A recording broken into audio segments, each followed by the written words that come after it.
All right. All right. Let's do it. Let's do it tonight. We got an epic episode. What is poppin', everybody? What is poppin'? What is good? Welcome to the show tonight. Hit that like button, hit that share this video, your Facebook, Instagram, Twitter, whatever social media platform that you use. If you're on Tumblr, share it on Tumblr, however it works for you. If you just text your friends and let them know what you're watching, text it to your friends and let them know you're watching Mikey T, the movie star. They might say, hey, I remember that guy. He used to do all the different type of hip hop interviews from back in the day. 49 Lakers is in the building. Danny Gray, what's popping with you, man? Louis Peasy, what's going on, bro? Appreciate you for tapping in. That's my key moderator right there for the show.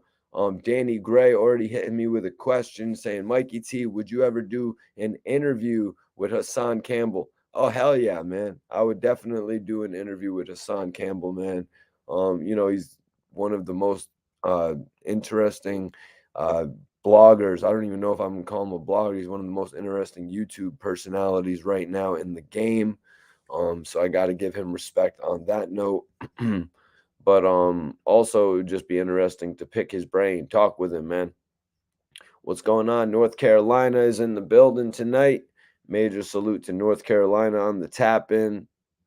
Eric Spencer, what is popping? What is popping with you? Philly 215. Philly 215 on the tap in. Major salute to Philly tapping in tonight. Hell yeah. Appreciate Philly on the tap in tonight. Get a little something. About to put a little something in this cone. You know what I'm saying? About to twist something up, get the show started. We got our drinks tonight. We got our chronic. Everything is going on tonight. See, that's how I do, man.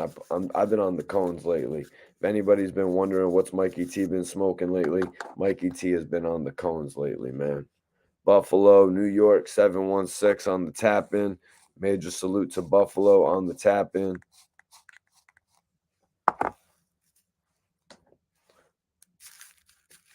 Major respect to Buffalo tapping in. Always got love for Buffalo, man.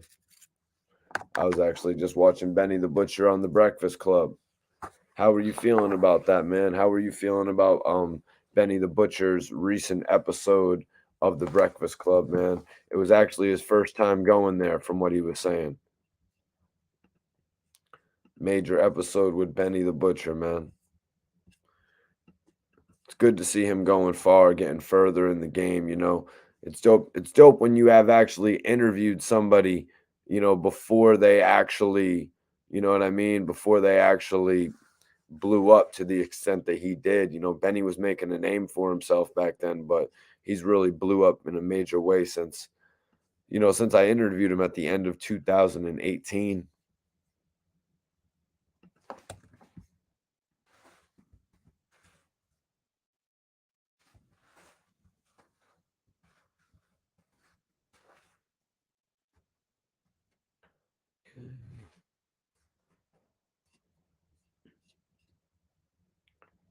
What's going on with you, Steve? What's popping with you, bro? Appreciate you for tapping in tonight. I'm just getting something rolled up to start off the show.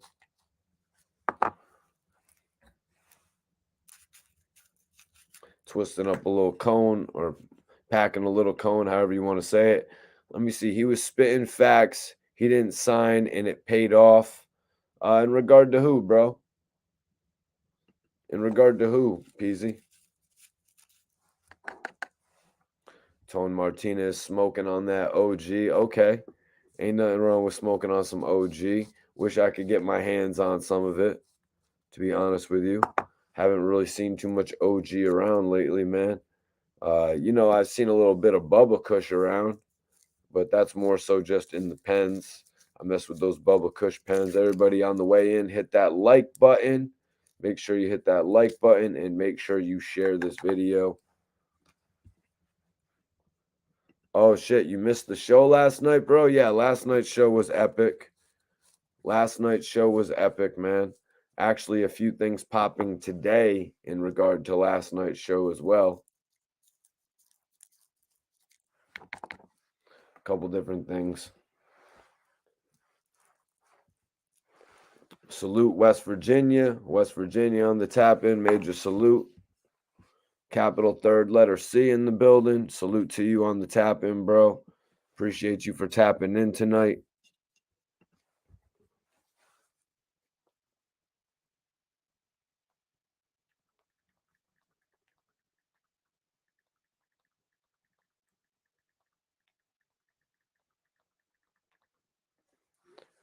Everybody keep on sharing this video, hitting the like button. We're just getting things started. Oh, shit. I'm just rolling one up.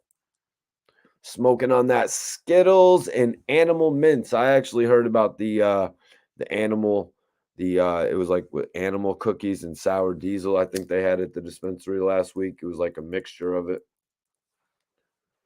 Oh, hey, yo, Flip, we're gonna get into it all tonight, man. Yeah, the Game and Beanie Sigel had a pretty major beef, man. It involved the Meek Mill situation. You know, when the Game actually filmed the pest control video, um, and that was in 2016, right after Meek had kind of got done with Drake.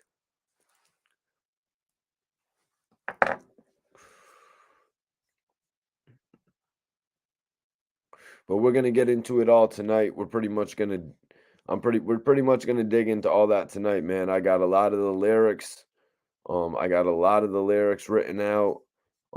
And I really want to go over this, man. This is a very, very interesting topic. Beanie Sigel jumped into it. You know, he actually apparently was in the studio with Meek Mill and O'Malley. He was in the studio with Meek Mill and O'Malley when they were recording the Ooh remix. You know, Young M.A. had the most popular song at the time, the Ooh joint. Meek Mill actually jumped on that and he was sending some scathing bars at the Game. I got a couple of those written too. You know what I mean? The story tonight isn't about Meek Mill so much, but we're going to be going on that. Handsome says, I just came home trying to get my page jumping. Shout out to you. Major salute, Handsome 1075. Welcome home, bro. Salute, salute.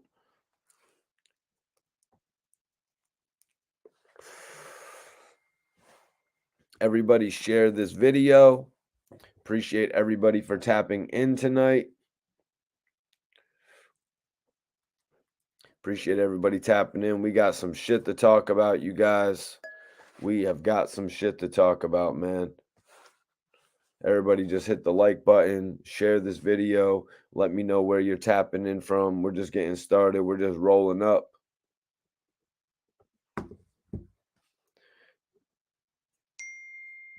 Share this video, y'all. Let's get a bunch of people in here. But also, you know, if you're asking yourself, what up, George? What's popping, man? If you're asking yourself, yo, Mikey T, where do I share the video to?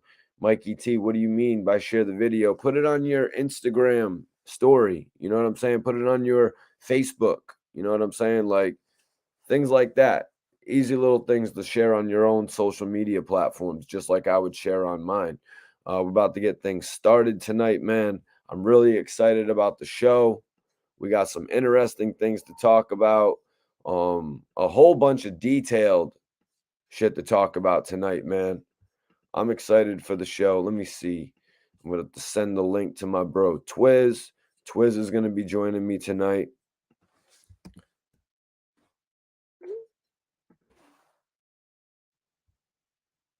Just give me 1 second. Where's my Red Bull? Right over there. We Gucci. Copy the link. And let's go. Podcast is going to be dope tonight. Got some shit that we really got to dig into. And yo, I got some very, very detailed notes, y'all. So if anybody isn't aware of certain situations, when they had beef. Oh, we're going to get into it all. K Ford, appreciate you for tapping in. Hit that share button. Tonight, we're going to get into a little bit of hip hop history, y'all. We're going to be getting into some hip hop history, y'all. And I'm excited for it. Like I said, we got Looks like we got 2 or 3 major topics to speak on tonight. We got 2 or 3 major topics to speak on tonight.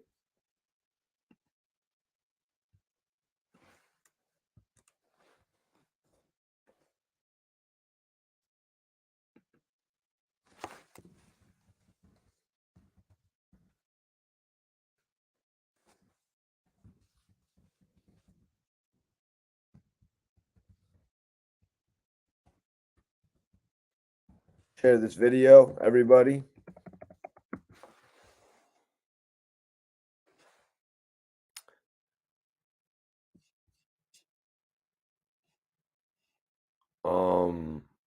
Sean, it's been 10 minutes, bro. Fly Prolific, what up, bro? What's popping with you, King? What's popping with you, man? Definitely appreciate you tapping in. Everybody light up.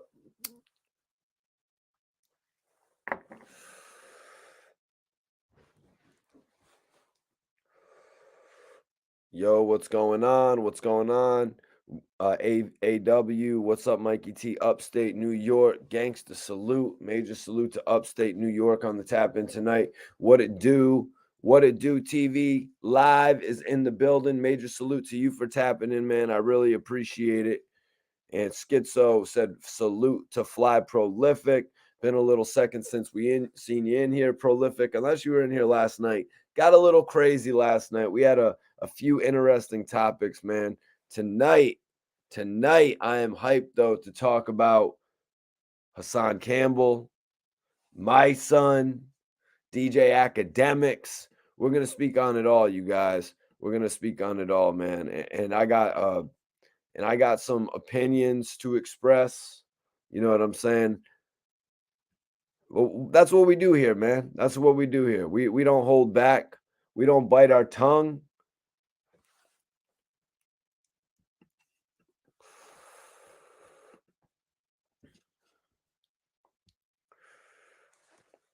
Yeah, we're going to get into it in just a few minutes. Everybody smoke up. Let's get, you know what I'm saying? Smoke up. Pour your drinks. Get your food ready. Oh, you was here yesterday, brother? My bad, bro. My bad. Get everything ready for tonight's show. We got 203 in here. We got 203 in here. That means New Haven's in this bitch. New Haven in here. It's 10:17 right now. Shout out to Gucci Man. Shout out to Big Guwap.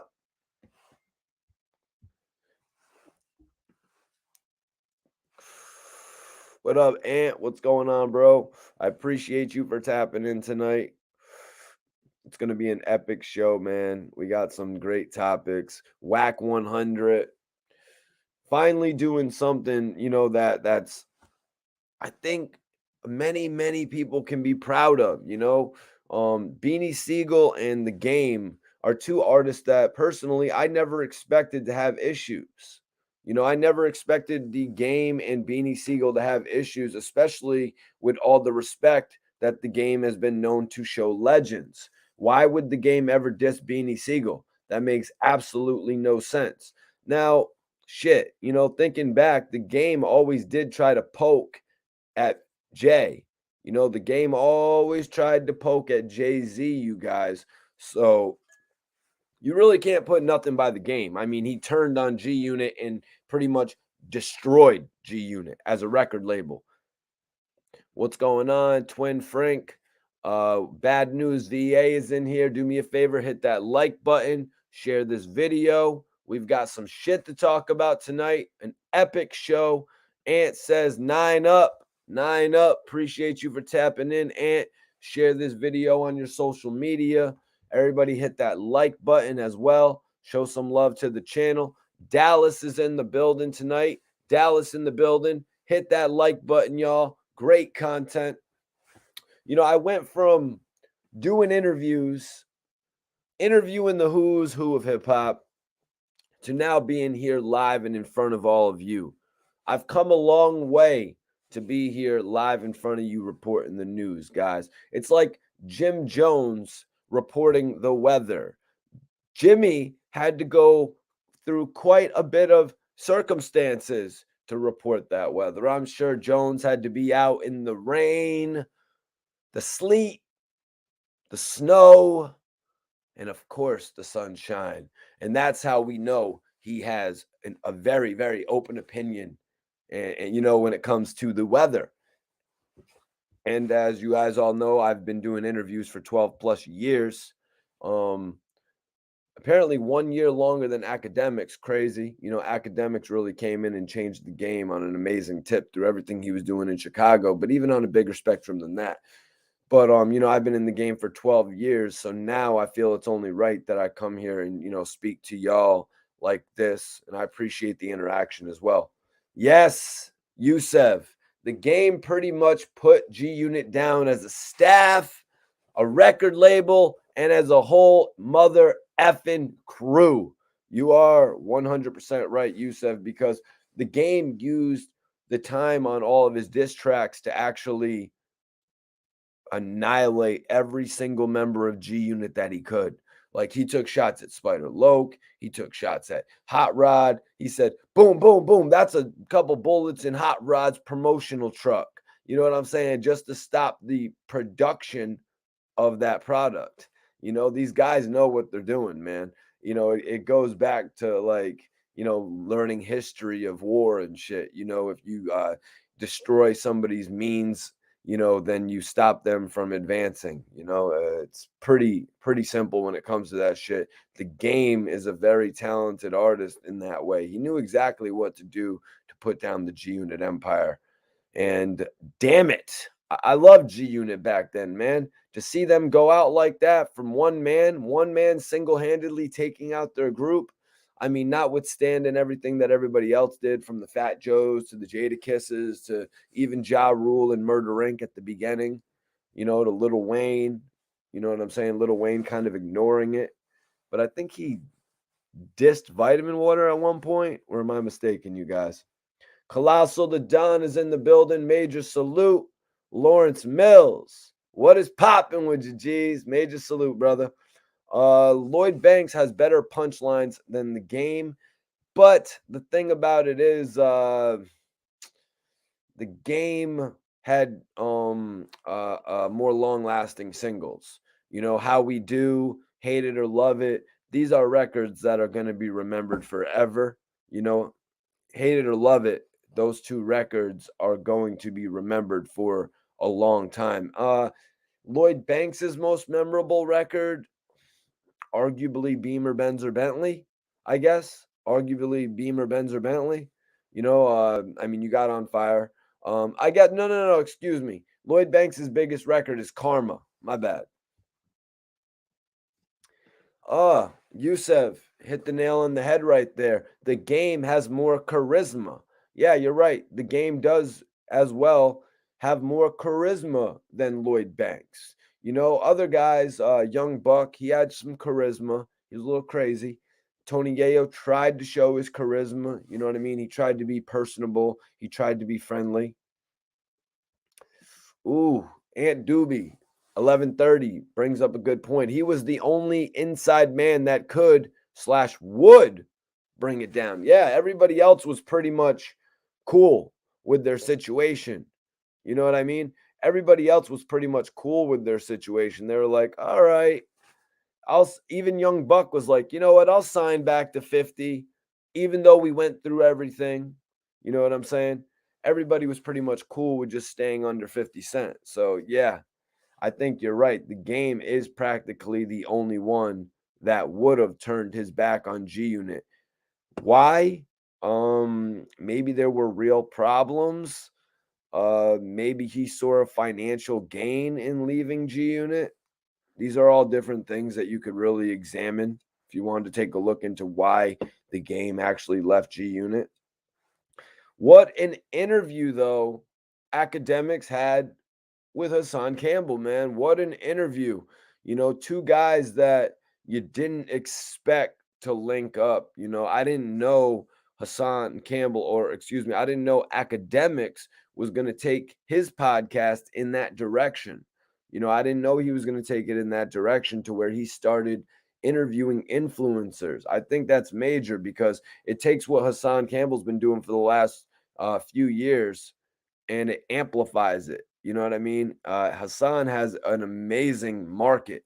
You know, he has an amazing fan base. I watch him on YouTube. He's got thousands of people in on there on his videos. He's really turned up to the point where he is one of the most independently major entities in the game. You know, best wishes to Doggy Diamonds. That is my guy right there from back in the day. Him and MREC used to show me a hell of a lot of love on Forbes DVD. They shouted out Doggy Diamonds and his BS situation that's going on right now. It was dope to hear that. You know, Doggy Diamonds YouTube channel, hopefully it's in the process of getting recovered. Countless gems on that channel. He had really built it up. But don't really be thinking that's going to hold Doggy Diamonds back. He said it now on a couple different platforms. He is going to rebuild his shit. And me being somebody that had watched what he was doing for a number of years, you know, they put me on Forbes DVD back in the day. You know what I'm saying? They put me on Forbes DVD back in the day and always would support my interviews. So I know Doggy Diamonds can build his brand back up. It was crazy. I'd actually hit Doggy about doing an interview a while back just because I know, like, because we've kicked it on the phone a few different times and he's told me all different types of shit that he's done in the game. And Hassan Campbell was giving him his flowers on the DJ Akademiks podcast, for the record, you know, because he's been around since that Biggie era. 717's in here.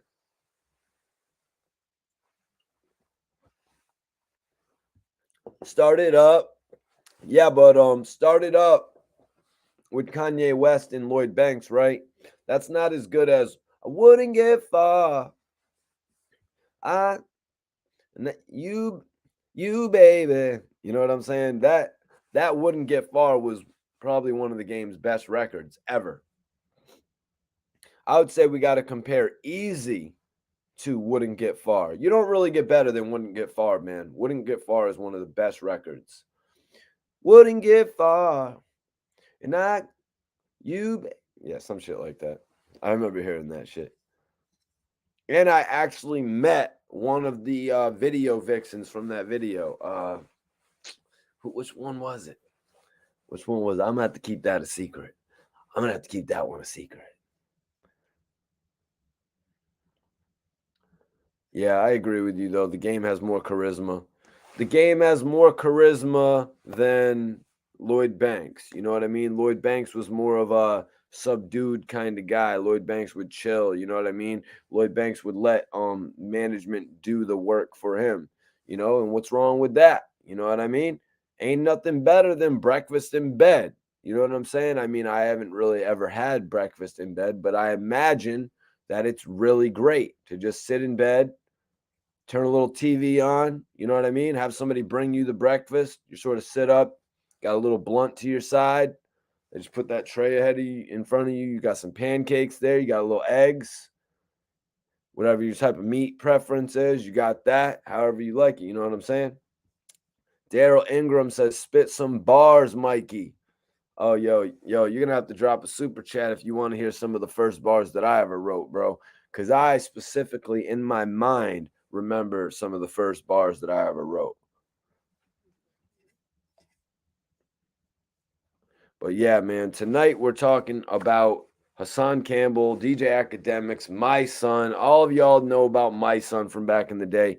He served a serious bid, you know what I mean? Right when he was really about to start get popping, Mysonne had to go and serve a bid. Mysonne, you know, who I was reading this report from MTV. It said he made his solo debut with a track on the all-star compilation The Violator, the album. He was convicted of robbing 2 taxi drivers in New York, and he was facing up to 50 years in jail, and I do believe he served about 10. 8 to 10. Can somebody get that official number for me? I never had the opportunity to interview Mysonne. You know what I'm saying? I've never had the chance to interview Mysonne. I'm not sure if I had turned it down back in the day or what happened with it. But this day and age, you know, the new Mysonne won't talk to Mikey T. a lot of these guys from back, I'm just going to be real right here. I'm just going to go off the cuff. A lot of these guys from back in the day that were all on me for an interview. Oh, Mikey T, da, da, da, they're all in my DMs. You know what I'm saying? Like, rest in peace, Chinks, because that was my brother. I responded to his DMs and shit. But I got all these other guys following me on Twitter. But nowadays, when they done made their, you know what I mean? When some shit done happen for them, they're either doing interviews on Vlad. We know, I think Mysonne used to do a bunch of interviews on Vlad, right? So Mysonne messes with Vlad now, so he can't mess with Mikey T. That's where you lose, man. You know, all respect to Vlad, but that's where you lose. You know, I've always told people this, you know, you cannot, when you make it in the game, you can't lose that piece of you that helped you make it there. That piece of you that the people feel, that the people know, you know, that the people vibe with. You can't lose that piece of you when you make it to a bigger part of your career. You know, now dudes just want to act like Mikey T doesn't exist, like you weren't following me on the gram. And I'm not necessarily talking about Mysonne here, but I'm putting him in a category of artists that, you know, would or, you know, then they wouldn't work with me. You know, and it doesn't make sense to me whatsoever because I'm the guy out here doing the best interviews. I'm the guy out here who the people you're doing interviews with, they're studying my interviews and they're not giving me credit. But it's all good. It's all good. You know what I mean? I'm the guy who they're taking my interviews and claiming that they're theirs. I've seen it. I've seen it happen. You know what I'm saying? But it is what it is. It's all in the story of making it out. You know what I'm saying? It's all in the story of making it out in this game. We all go through that shit. Some people have been through worse. People have been cut off. I have a credit with Kanye West that I got cut off of. You know what I'm saying? People have worse though. You know, people were actually look at what happened to my dog Hot Boy Turk. You know, he had the verse on the song and then they took his verse off because he didn't show up to the studio. You know, so we've seen shit happen. Look what happened to Mysonne. I just saw a comment in the chat that said Mysonne actually, yeah, Jason D wrote it. Thank you, brother. That he did 7 years. You know, like, yeah, I was just reading the report on MTV earlier today, and he had to go in facing 50, eventually served 7 years, right? Mysonne had the industry ablaze at that point. Now, my portion of linking up with him is obviously when he came home from 7 years. I had mad people hitting me up back then. You know what I'm saying? One dude that hit me up said, Mikey T, I want to come pick you up. I want to drive you to the jail that Prodigy's in, and I want to bring you there to actually interview Prodigy in person. I got all types of, you know, shit like that. Linking up with G Depp in the city, meeting Black Rob at This Is 50, the G Unit offices. I got all types of stories like that. You guys interviewing with Black Child, and he gave me a blunt. And that was one of my first interviews, and that was lit. Did you ever interview Stack Bundles? No, I never got the chance to interview Stack Bundles. Rest in peace, Stack. You know what I'm saying? But I did get a good chance to work with Chinks and build a relationship with Chinks. Everybody share this video. Ja Humble, we got 2 topics tonight. We're speaking on Hassan Campbell and Mysonne. Hassan Campbell, you know, he went on DJ Akademiks for the Record podcast, and he had quite a bit to say on a variety of topics. One that really hit me was what he said about Mysonne, though. You know what I'm saying? These 2 guys, their issues go back. Their issues go back. There's actually diss tracks. There's actually, you know, a kind of a little, there's a beef there between these 2 guys. At one point, Mysonne was obviously bigger than Hassan Campbell. Hassan Campbell currently obviously more popular than Mysonne. Even with the changes that Mysonne has made. Everybody share this video, hit that like button. Even with all the platforms that Mysonne has been able to get on, I mean, they all basically turned their back on Vlad after some shit happened, you know what I mean, and decided to stop going on his platform. But nonetheless, Mysonne made his name. But let's be real. Hassan Campbell has taken over the YouTube game. You know what I'm saying? He really has. I jump on his joint. Hassan Campbell has 3,000, 4,000, 5,000 people watching him live. The way he holds the camera. You know what I mean? Some people tell me they think he's funny. Other people love his serious nature. Some people love, they love different things about Hassan Campbell. That's what makes a star, you guys. When you have different things that you can think about somebody and you put them all together. It's like a gumbo type shit, man.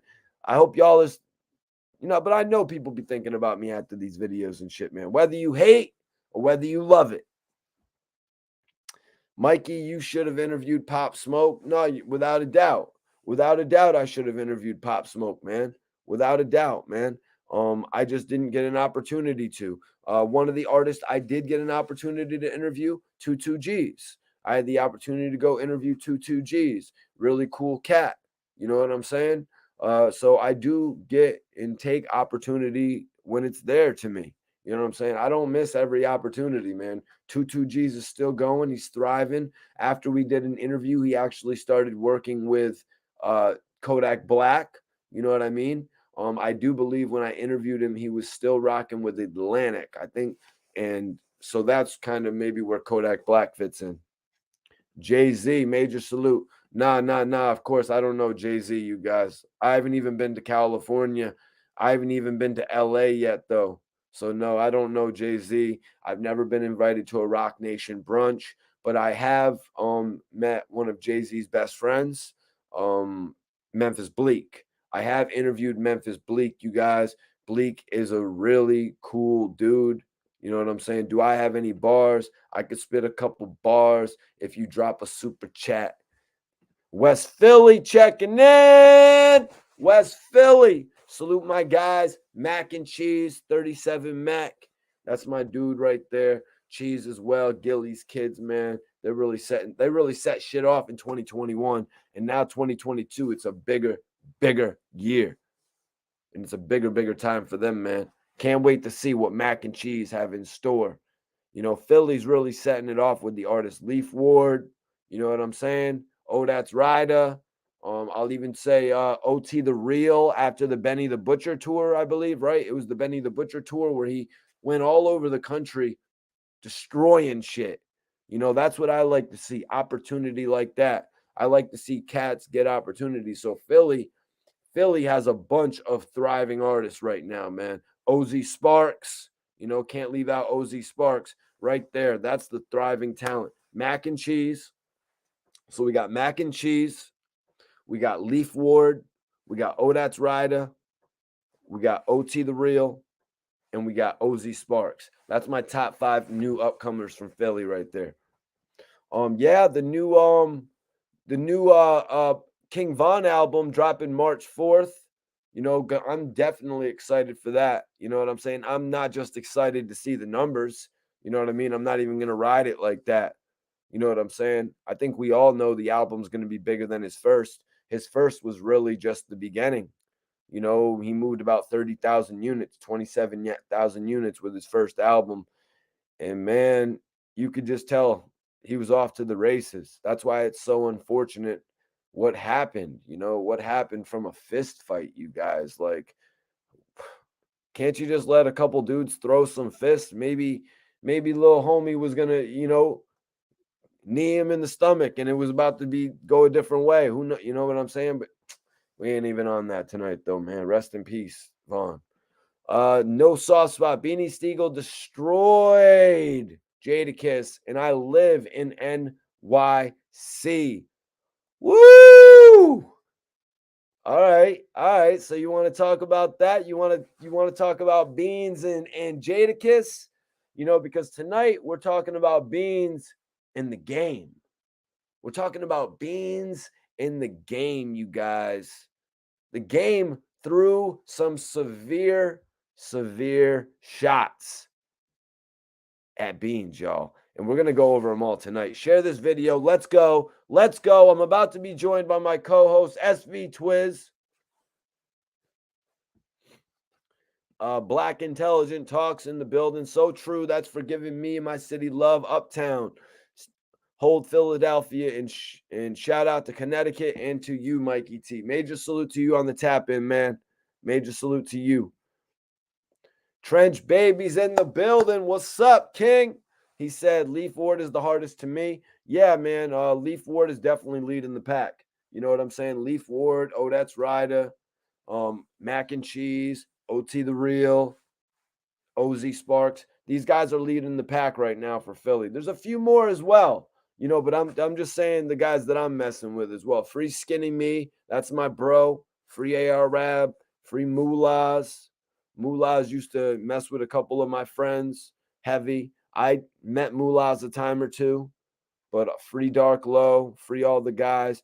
Get well soon, Mir Malik. I see Mir Malik is doing his thing, man. Makes me smile every time I see that shit, man. I try to keep a positive demeanor, you guys. A lot of people might say, oh, Mikey T, the movie star. Movie star. He must be cocky. No, I'm positive. I am hopeful.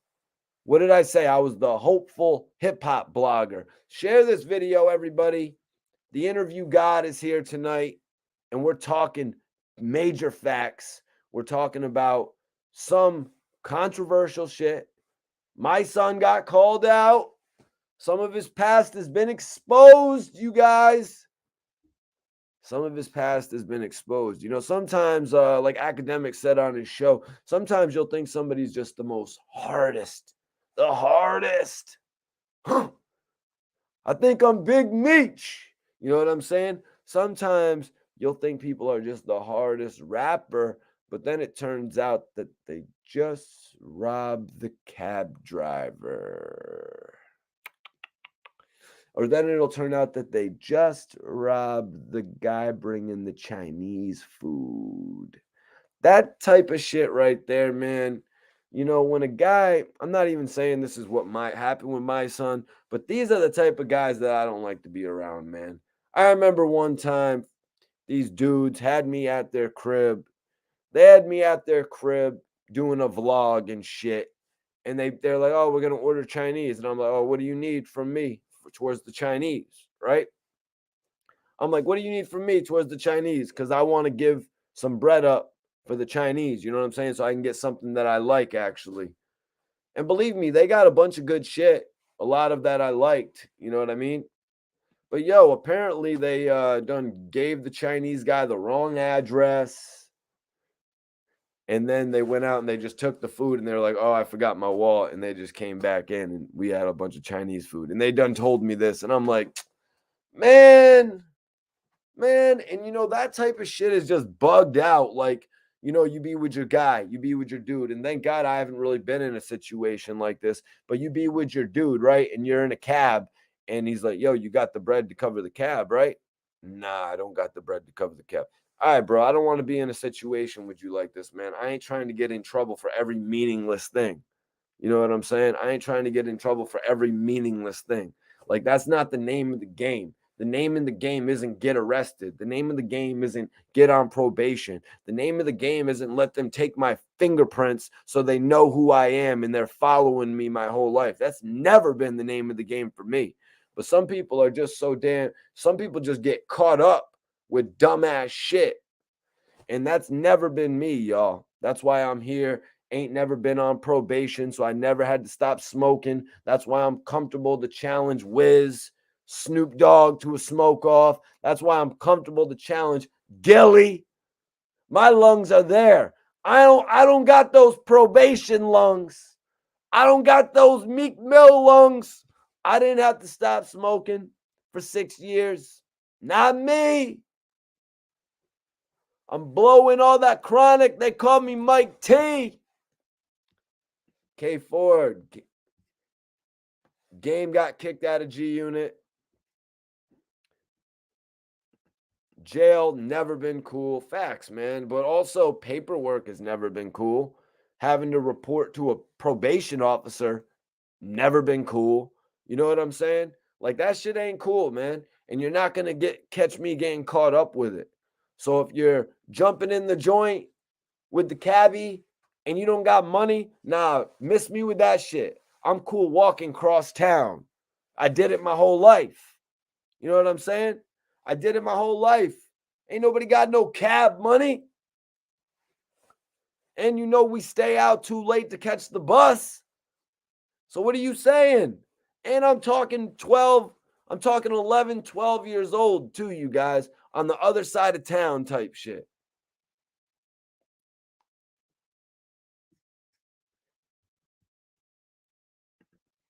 You definitely got to show the smoke off. What smoke you talking about, bro? Wearing a mask, never been cool. Well, the whole thing with wearing a mask now, that's pretty much going to be like a new normal. They're pretty much going to, just like in other countries, they've always worn masks to keep people's germs away from them. So I pretty much think wearing a mask is going to be a new normal now. If anybody at any point in time going forward wants to wear a mask, you will be able to wear a mask with no questions asked. I think that's pretty much how it's going to be for the foreseeable future, if not forever. Yo, what's going on? Canada, Toronto, best channel on YouTube. I appreciate that, man. There's a lot of great channels on YouTube. Hassan Campbell has an amazing channel. DJ Akademiks has an amazing channel. A lot of people have dope channels, man. But I appreciate you all for tapping into mine, man.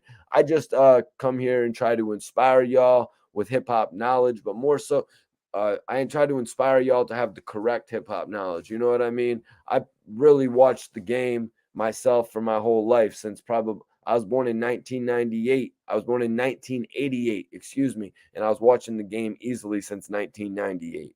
Right after the whole Pac and Big and everything happened, you know what I'm saying? I really wish I could have missed that P Diddy and R Kelly phase though, when they had that one joint. I really wish I could have missed that phase of the game too, when Diddy released the Forever album, but unfortunately I was here for that. Just playing Diddy, I love you.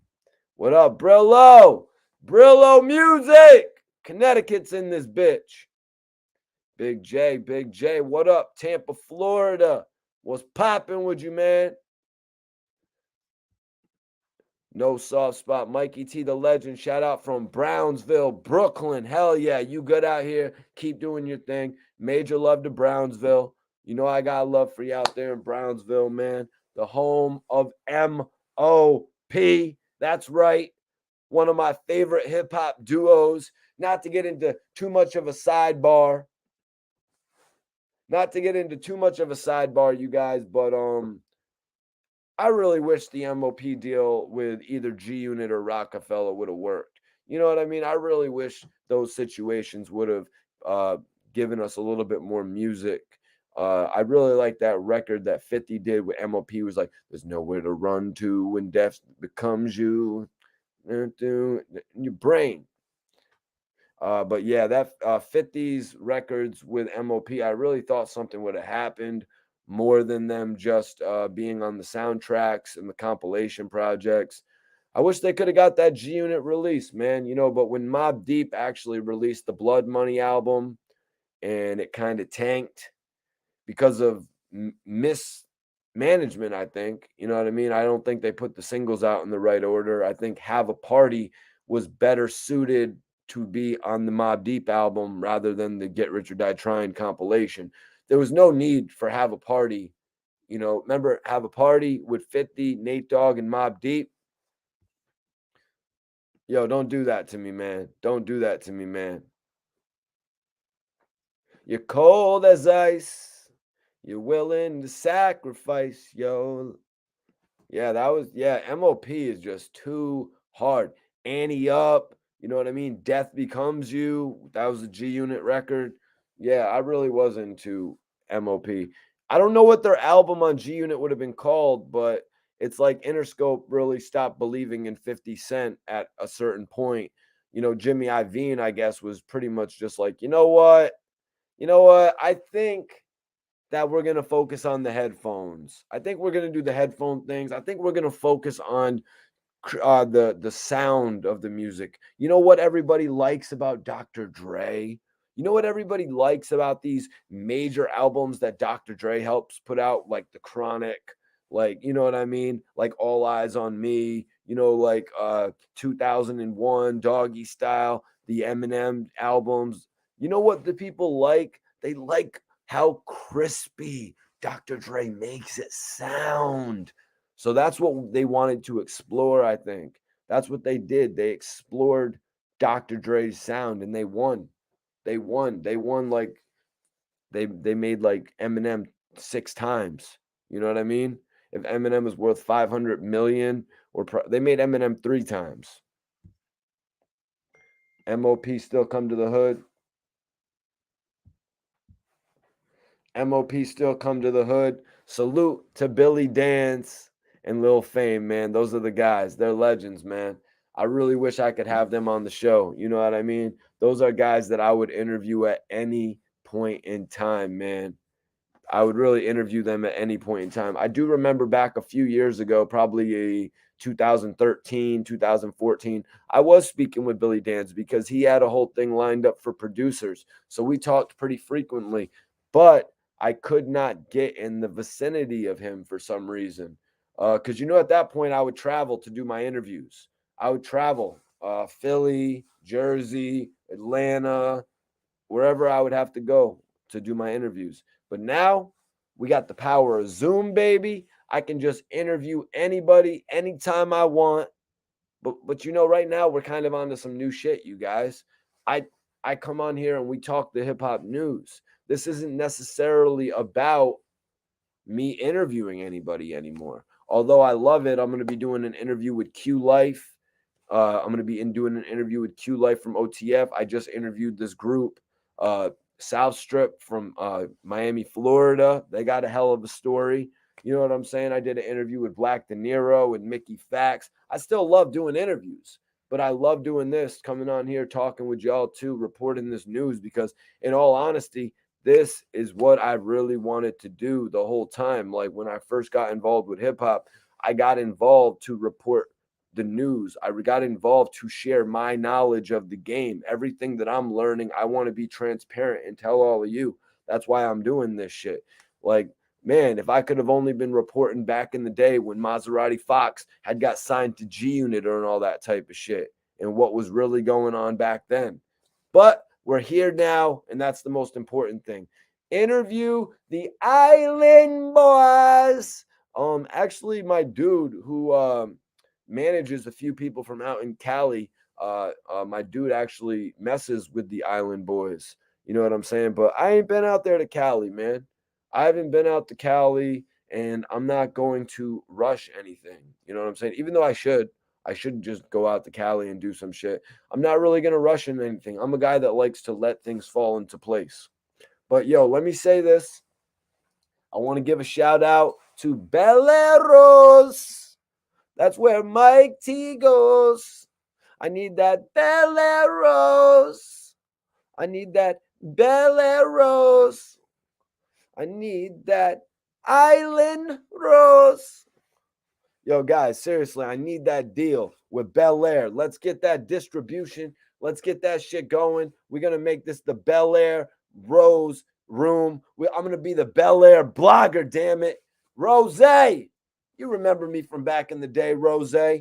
I'm the guy that actually made a few of your artists pop without even having to spend any marketing dollars. We didn't even need to spend any marketing dollars on the shit that I did.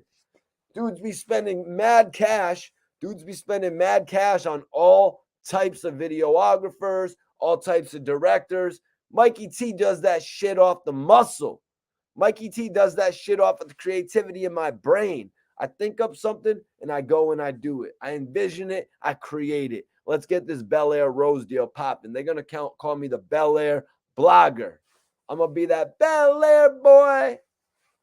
The Island Boys are going to have to do a commercial with me on that shit. You know what I'm saying?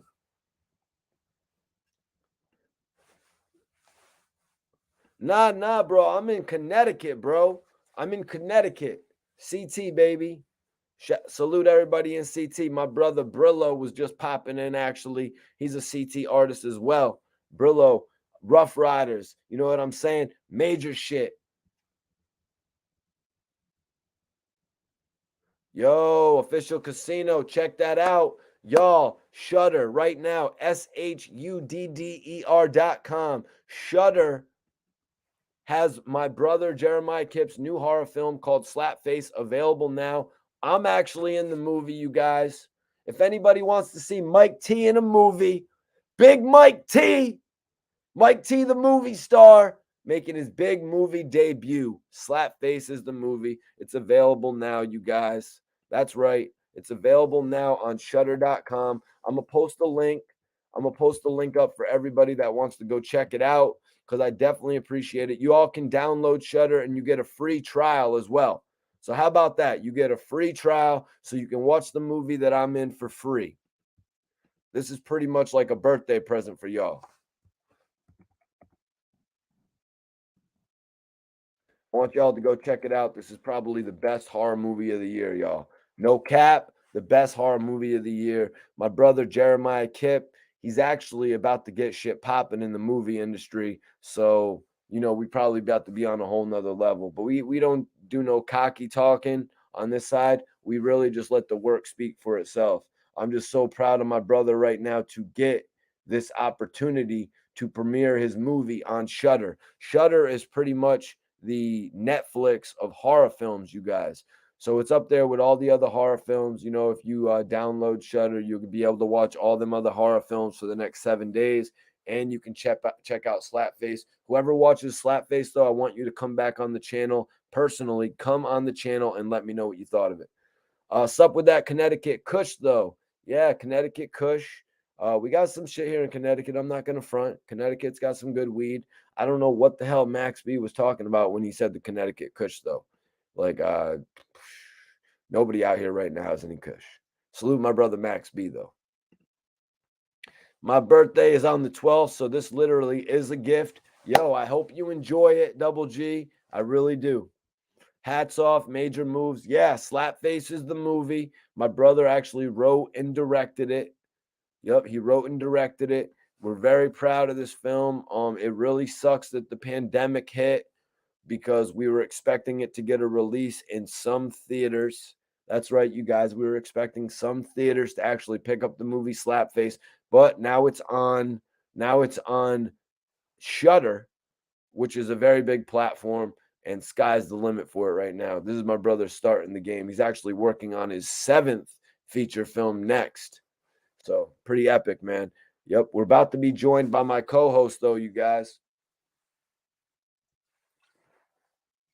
We're about to be joined by my co-host, my guy, SC Twizz. Yes, sir. Mikey T, what's up, bro? What's good with you?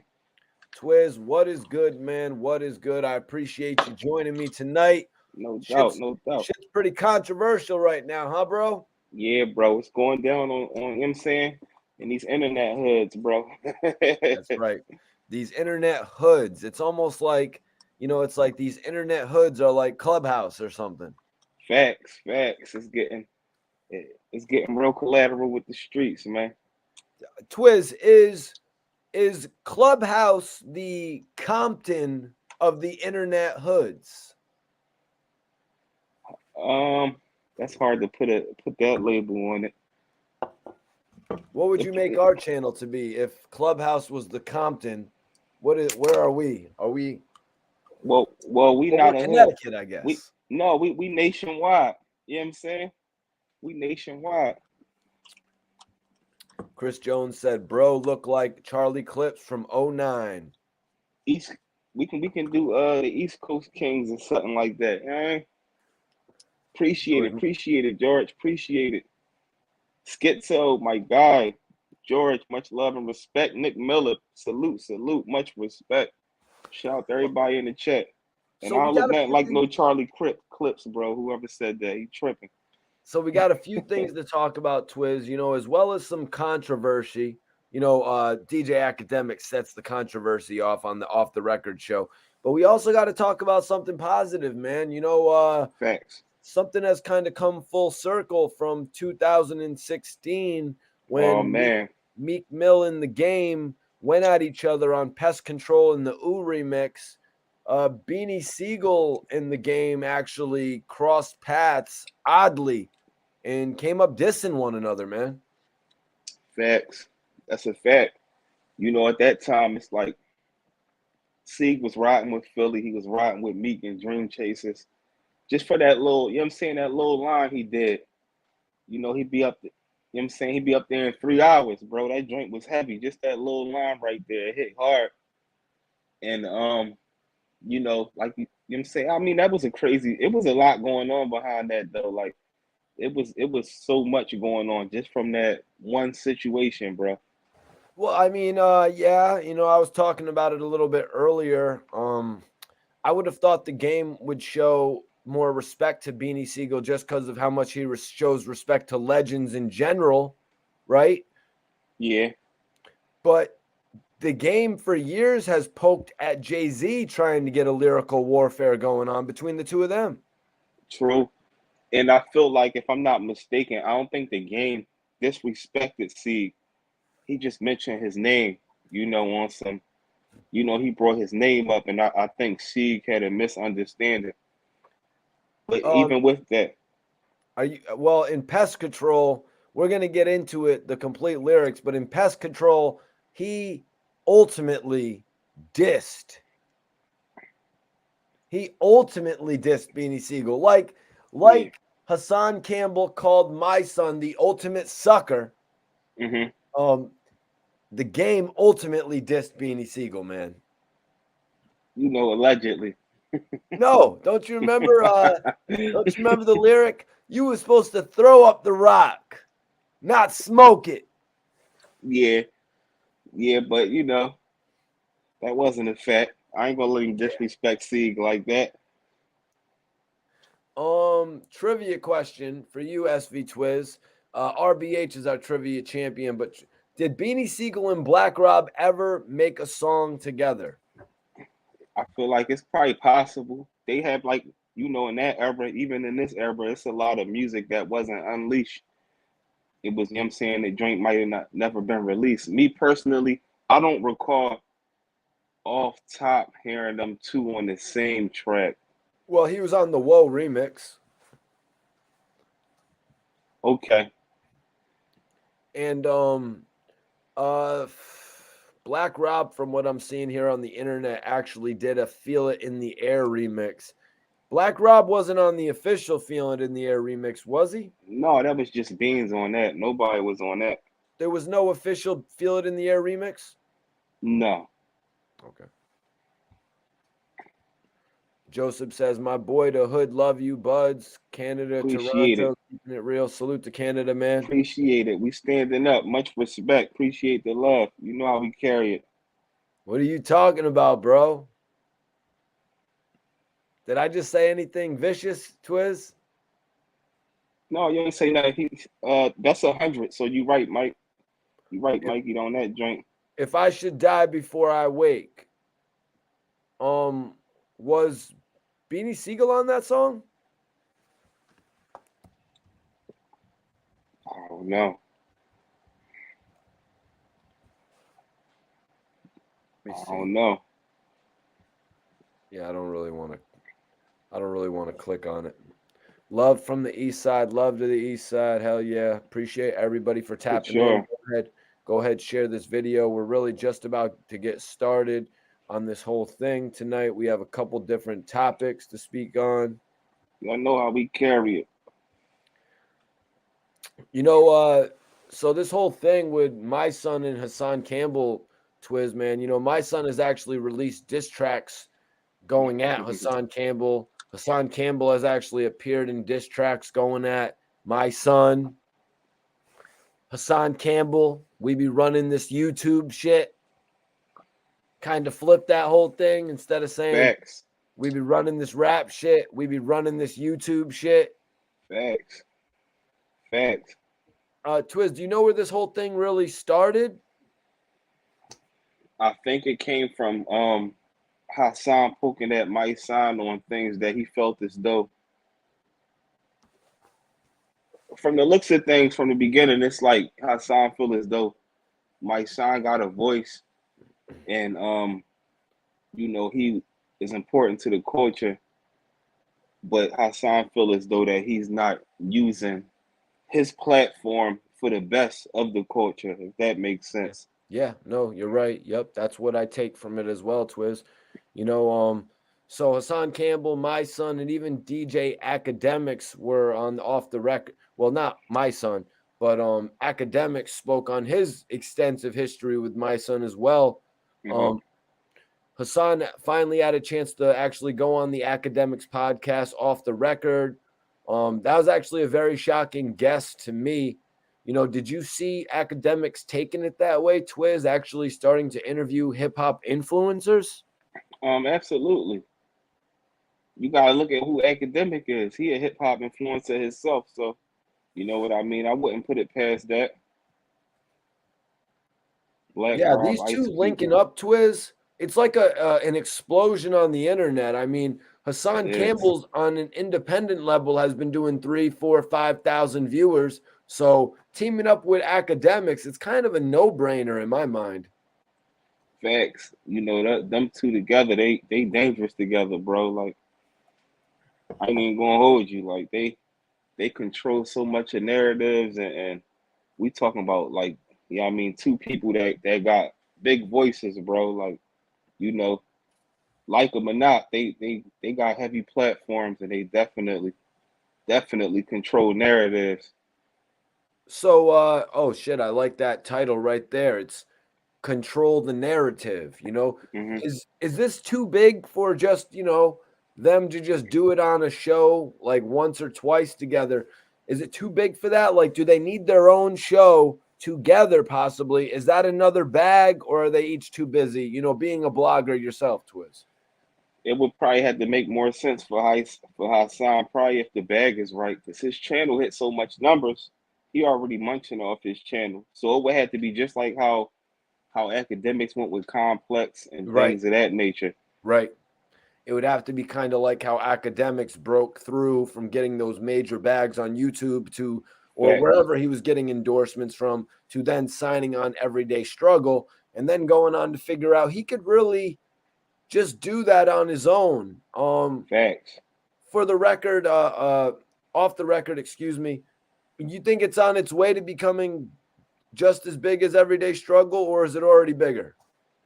I'm not gonna say it's already bigger because he don't got too much content on off the record, but I feel like it's gonna get real big because academics, he not no guy from the streets, so he don't stand on certain principles. So basically, his door is open for anybody. If your platform is big enough, he not gonna have no problem bringing you on there.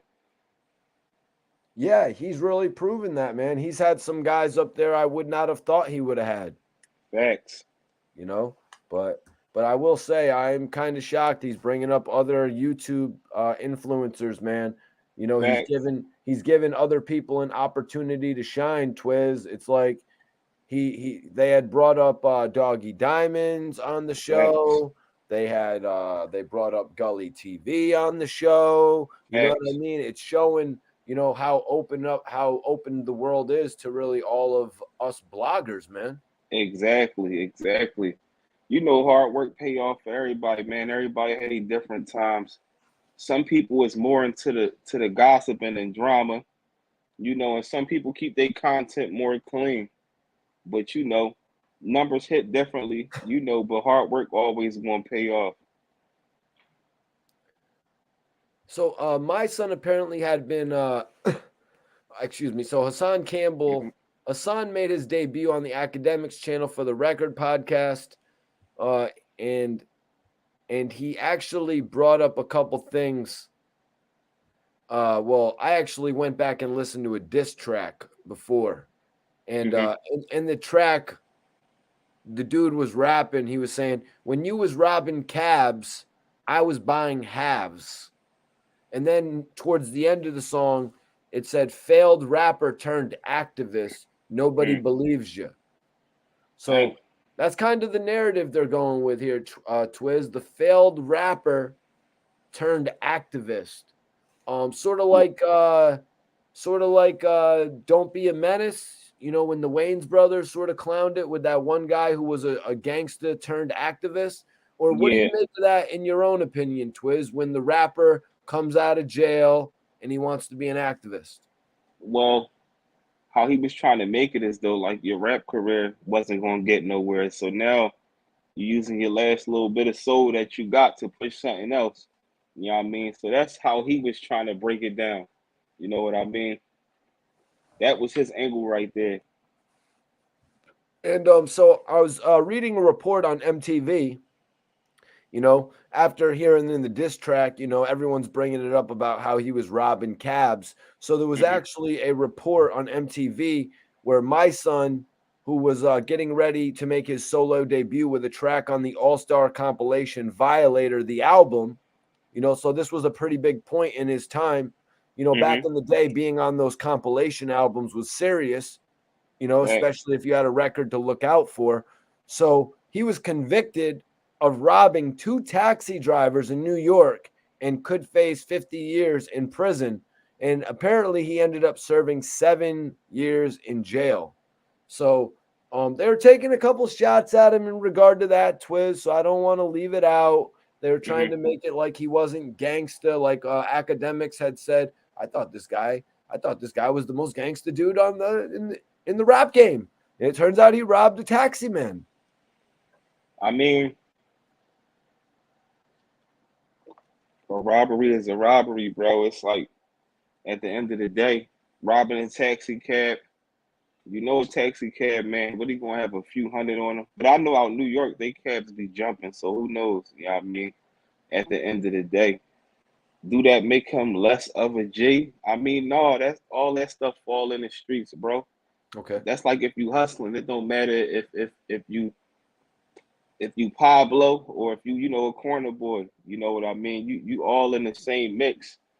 That don't discredit his street credibility. And who knows, he might not even have committed those joints. Like I know people that I witnessed myself, even like cops trying to hop out on you and a crime happen around the corner and they grab you for it. You know what I mean? And they trying to charge you for it. So don't nobody know the situation. What would have had discredited him if it wasn't him and they would have put them cuffs on him and he would have told on whatever information that he knew to get out his situation. So that don't make him less of a G. You know what I mean? Because he got booked for running down on taxi cabs. You know. Yeah, and to be facing 50 years, I don't think he was just getting in the taxi, having the taxi drive you across town, and then jumping out of it. Yeah, It that wasn't wasn't that that. type of joint. No, because then it wouldn't have been a robbery. A robbery is when you doing forced to take what the person got. Like I know stick up boys that would run down on anything.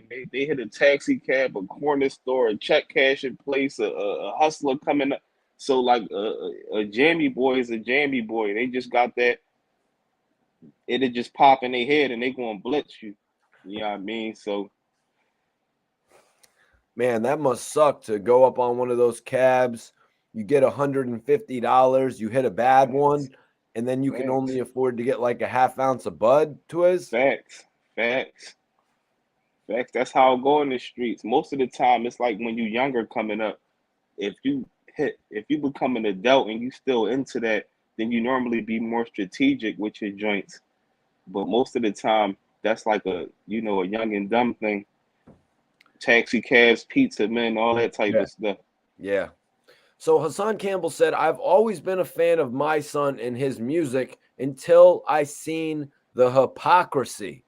So yeah, that's what you were getting to, Hmm. some of the hypocrisy things, like the people that he would pick on. We're going to tap into that in just a little bit. But Akademiks said he didn't have an issue with him, meaning Mysonne. Ak said that Hassan Campbell is the type of person that tackles the real issues. And I don't know if you remember, Twizz. Do you remember seeing the video where Hassan Campbell actually went to his old hood and he was filming in the hood? I saw probably a joint or two. I think he do that, a lot where he go to his hood and different things be going on. But I definitely saw at least two Johns where he was pulling up to his projects or whatever and cutting through his hood. I mean, this guy is making real YouTube cake, man. I can't really tell you how much he's making. He seems like Facts, he's in a great position.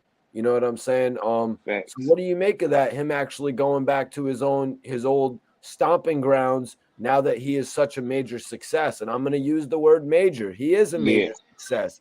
When he you is. command 3 or 4,000 people on your channel every time you go live, you know, you are a major success. I really respect where he's gone in the game.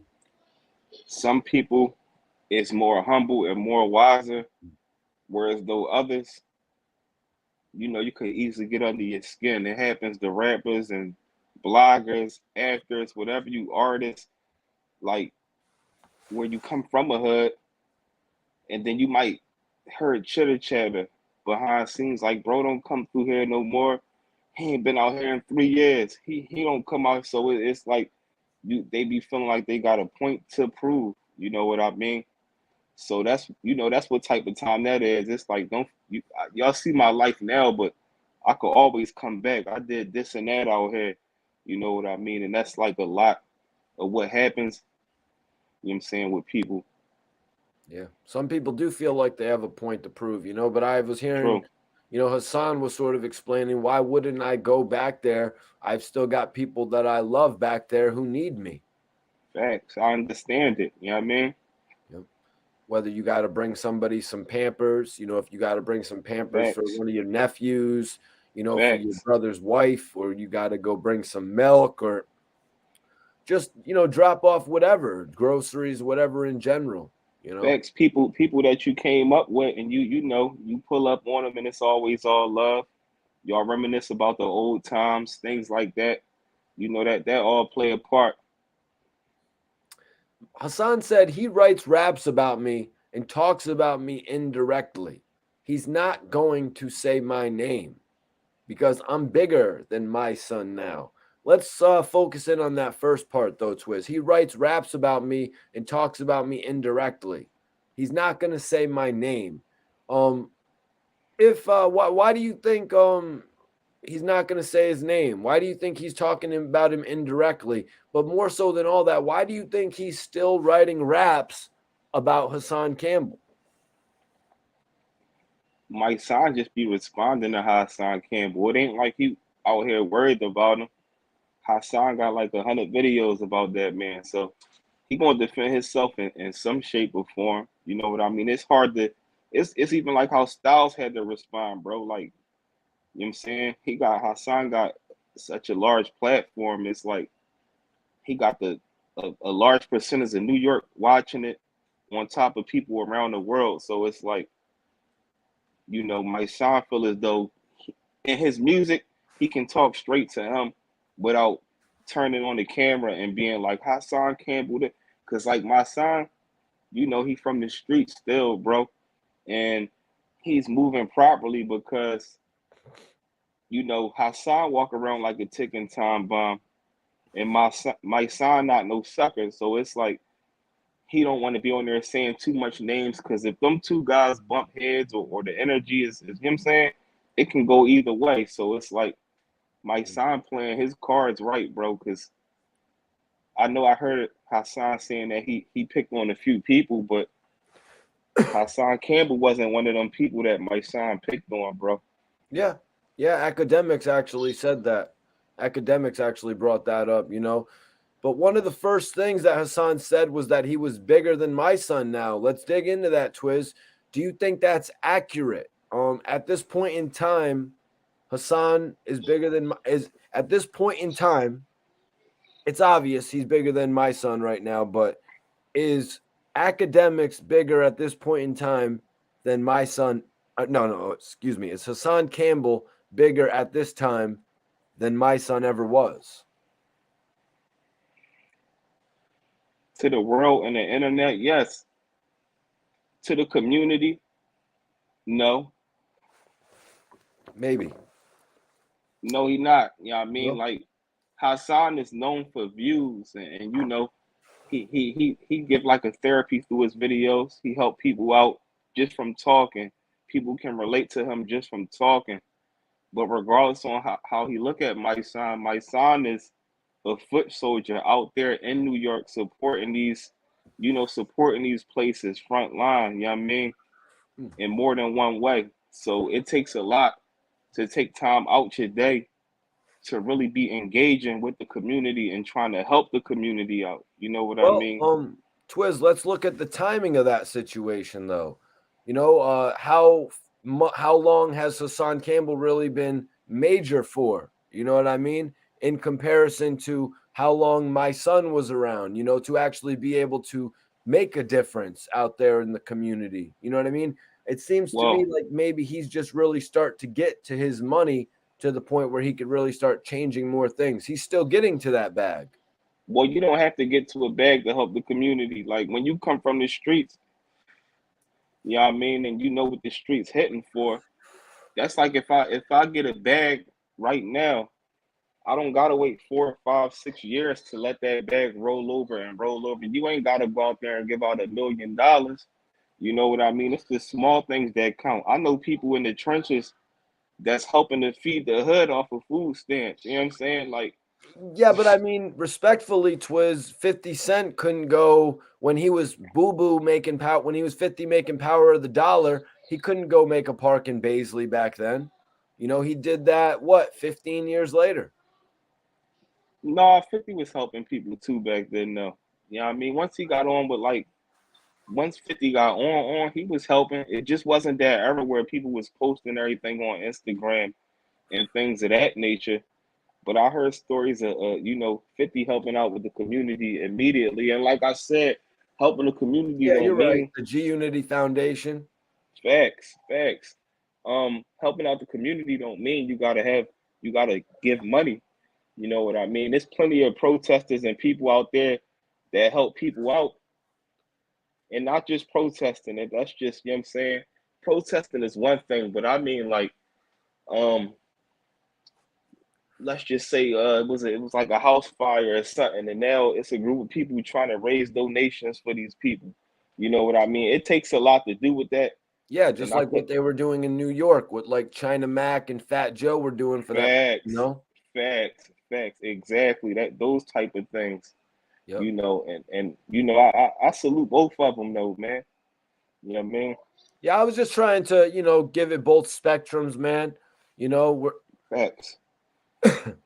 But all right, so we do agree that yeah, Hassan Campbell has sort of eclipsed Mysonne at this point. Hassan Campbell said, Yeah. I started looking at, so now we're gonna dig into the hypocrisy, Twizz. Everybody share Hmm. this video. Let everybody know the interview God, Mikey T, the movie star, and the hood blogger SV Twizz are here. Yes, Um, sir. Hassan Campbell said, I started looking at the hypocrisy of the topics he touched on. He always picked on like Trinidad James. Everyone my son challenges is a sucker. What did you make of him saying that? Calling out the whole incident, with Trinidad James, saying that he's only going to take shots at artists that, that he feels like he can stall off on, for a lack of a better term. I mean, I didn't really hear what he went through with Trinidad James, but him breaking that down in that perspective is understandable because Hassan Campbell really ain't got no picks. Like Hassan Campbell, not the type of guy where he on YouTube and he talking about people from this state or that state. He go in the hardest on the people from New York. You know what I mean? The people from hoods, people that he mutually know people through, and things of that nature. So, for him saying that, he definitely, he liable to say that. You know what I mean? Yeah, there were rumors that my son had confronted Trinidad James after that whole thing, when Trinidad James, who had spazzed out in a New York club, you know what I mean? Sort of like trying to tell Facts. New Yorkers how to live and shit like that. It's like, bro, you ain't from New York. Stop trying to tell New Yorkers what to do, who to respect. Sort of the same thing I was Yeah, saying about Wack 100 a few days ago. But yeah. so Hassan said the only reason he stepped up to Wack is because Wack was bullying him. And it's like, all right, I think I can fight Wack back at this point because he's vulnerable. And there's a lot going on with Wack, but Wack is no sucker, Hassan said. Yeah, you're not going to find no vulnerability really within Wack 100 at this point, man. True, He'll pretty much argue down anybody on the internet at this point, Twizz. true. And I just feel like I don't think my son not a sucker in my eyes, bro. It's like, you know, even with like people that Hassan, put on blast, it's like most of the time it's going to stay with that content, bro. Like half of these guys, they meet up face to face and they're not going to do nothing but squash it and get an understanding of each other. That's how it go a lot. And Mysonne was never really known for just disrespecting people. If he hears something that really offended him and he feel like it don't make no sense, that's most of the time when he addressing it. Other than that, 9 times out of 10, he responding to people like, yeah, I mean, I never known Mysonne for being on there saying, "Oh, this dude is sucker," like I smack him, this and that. You know what I mean? In regard to Trinidad James, yeah, he was responding to what Trinidad James did as well. Facts. So what do you think of excuse me. So following that, what was your we spoke on it, but what was your take on Mysonne standing up for New York? Not in only the case with Trinidad James, but more so with the case of Bobby Shmurda and Wack 100. He stood up for Bobby Shmurda when really I didn't see any other New York OGs stand up, bro. Exactly what you said. Somebody got to do it. You know what I mean? For him being an old head or OG from New York, and him, being respected out there in the street. Supposedly, like I don't really know his full, connection out in New York. All I know is, he did the time and all of that. He came home and he had like good relationships with people. So, it's just like with somebody like Big U or somebody like that, they gonna speak up on for people that's from their hood or whatever the situation is. So Hassan said, "My son is the ultimate sucker. I got a tape recording on my phone where Dr. Khalid Mohammed, hopefully I'm saying that correct, he breaks down how these fake activists and artists get locked up by appointment, and then they come home. Every time my son gets arrested, it's by appointment. Hassan said it was a fake arrest. It was a photo opportunity. Um, I excuse me. Mm-hmm. We've heard about situations like this in the past, when these activists, they go out there, they get arrested to get the photo opportunity so the rest of the world can see what is going on in particular. What do you Sure. make of this shit though, where they're talking about my son getting arrested for photo opportunities? Who knows if it was fake or not? If it was fake, that's a bad John. But who can prove it? Yeah, I mean, who can prove it was fake? What do they And mean just by fake though, Twizz? Like, do they mean fake like, okay, they knew they would be arrested if they went there? Because that's what what protesters do sometimes. They know they're actually going to be arrested. Well, this is why he probably saying it's fake. Because, if it was fake, that mean that he would have had to hire, the police to do that. You know what I mean? Because from the looks on the video, it seemed like it was a peaceful protest. And most of the time, you can't get arrested for protesting peacefully unless you're doing it in an area you're not allowed to, or you talking crazy to the cops because the cop will you cuff you. You know what I mean? Even though you got the right to speak, say whatever you want. You know what I'm talking about? So nobody would really know that. He can, push the narrative. That's what I'm talking about. He got such a big voice. He can easily push that type of narrative, but nobody really knows. Yeah, I'm just not sure if he means in regard to, sometimes these people will go chain themselves to like a truck that's going to bulldoze. They'll chain themselves to a Yeah, bulldozer or something, which will force like, you'll have mad photographers there who will take a bunch of pictures and it'll end up in the newspaper. And I'm not sure if that's what he means. You know what I'm saying? I'm not sure if they're trying to say well, that he's using that to get more light on himself because he's upset about the fact that he didn't have all the popularity that he had anticipated when being an artist. I'm not too well, sure about that, Twizz, do you think any rappers who didn't get as much shine as they would have liked would go and try to get shine in politics to put themselves in a happy place?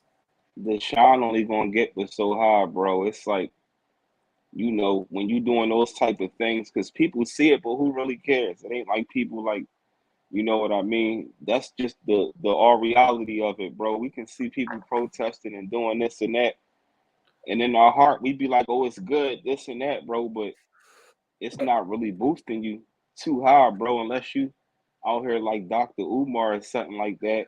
You know what I mean? You Sometimes gotta it be changes the world when people get together, Twizz. it. No, I'm not saying it don't change the world, but I'm talking about like boosting. I don't really know an activist that's doing better than a celebrity. Like they, you know what I'm saying? They name might be buzzing, this and that, but you know what I mean? Like a lot of activists, they don't be the biggest paid people in the world. You know what I mean? Because the politics and all that is Right. involved and everything. So, Twizz, Axe said, I personally think he's doing it for the check. You mentioned it before, pretty much. Mysonne doesn't get paid for music. I've analyzed his whole music career, is what Akademiks said. But, Twizz, what do you make of Mysonne actually shifting his career from music when he realized, I guess, that it wasn't going to pay the bills sufficiently enough, if that's what it was? Um, if X said that he doing it for the check, I mean, what's wrong with that? Just Yeah, no, I because, mean, Twizz, sometimes when you do these things for charities, it could come with some pretty big checks, I imagine. yeah. So if it do, he deserve it because he's still doing something positive. Who cares? It's like, bro, it's like saying bro got a job for the check. He did it positively. You know what I'm saying? How can you knock him? It's no different than DJ Academics doing a war on Chicago for a check. That's what it's all about at the end of the day. So what really difference do it make? I just feel like they're going out their way to try to get the people to discredit Mysonne and look, they just trying to, crush him because you got two people, big platforms, and they both got an issue with one man. You know what I mean? Two big platforms. That it's a handicap match. They it's hard to go at one of them by yourself, let alone them two together Right, teaming up on you. right. Pretty interesting handicap match, though. I like how you put it like that, man. I think Vince McMahon would be interested in selling this one. To end this portion out before we get into the topic of Wack 100 ending the beef with Beanie Sigel in the game. Hassan said, "My son has the potential to be one of the dopest dudes to ever walk this earth, but because he's bought and paid for, you're gonna see this bitch version. My son has it in him to be a hero."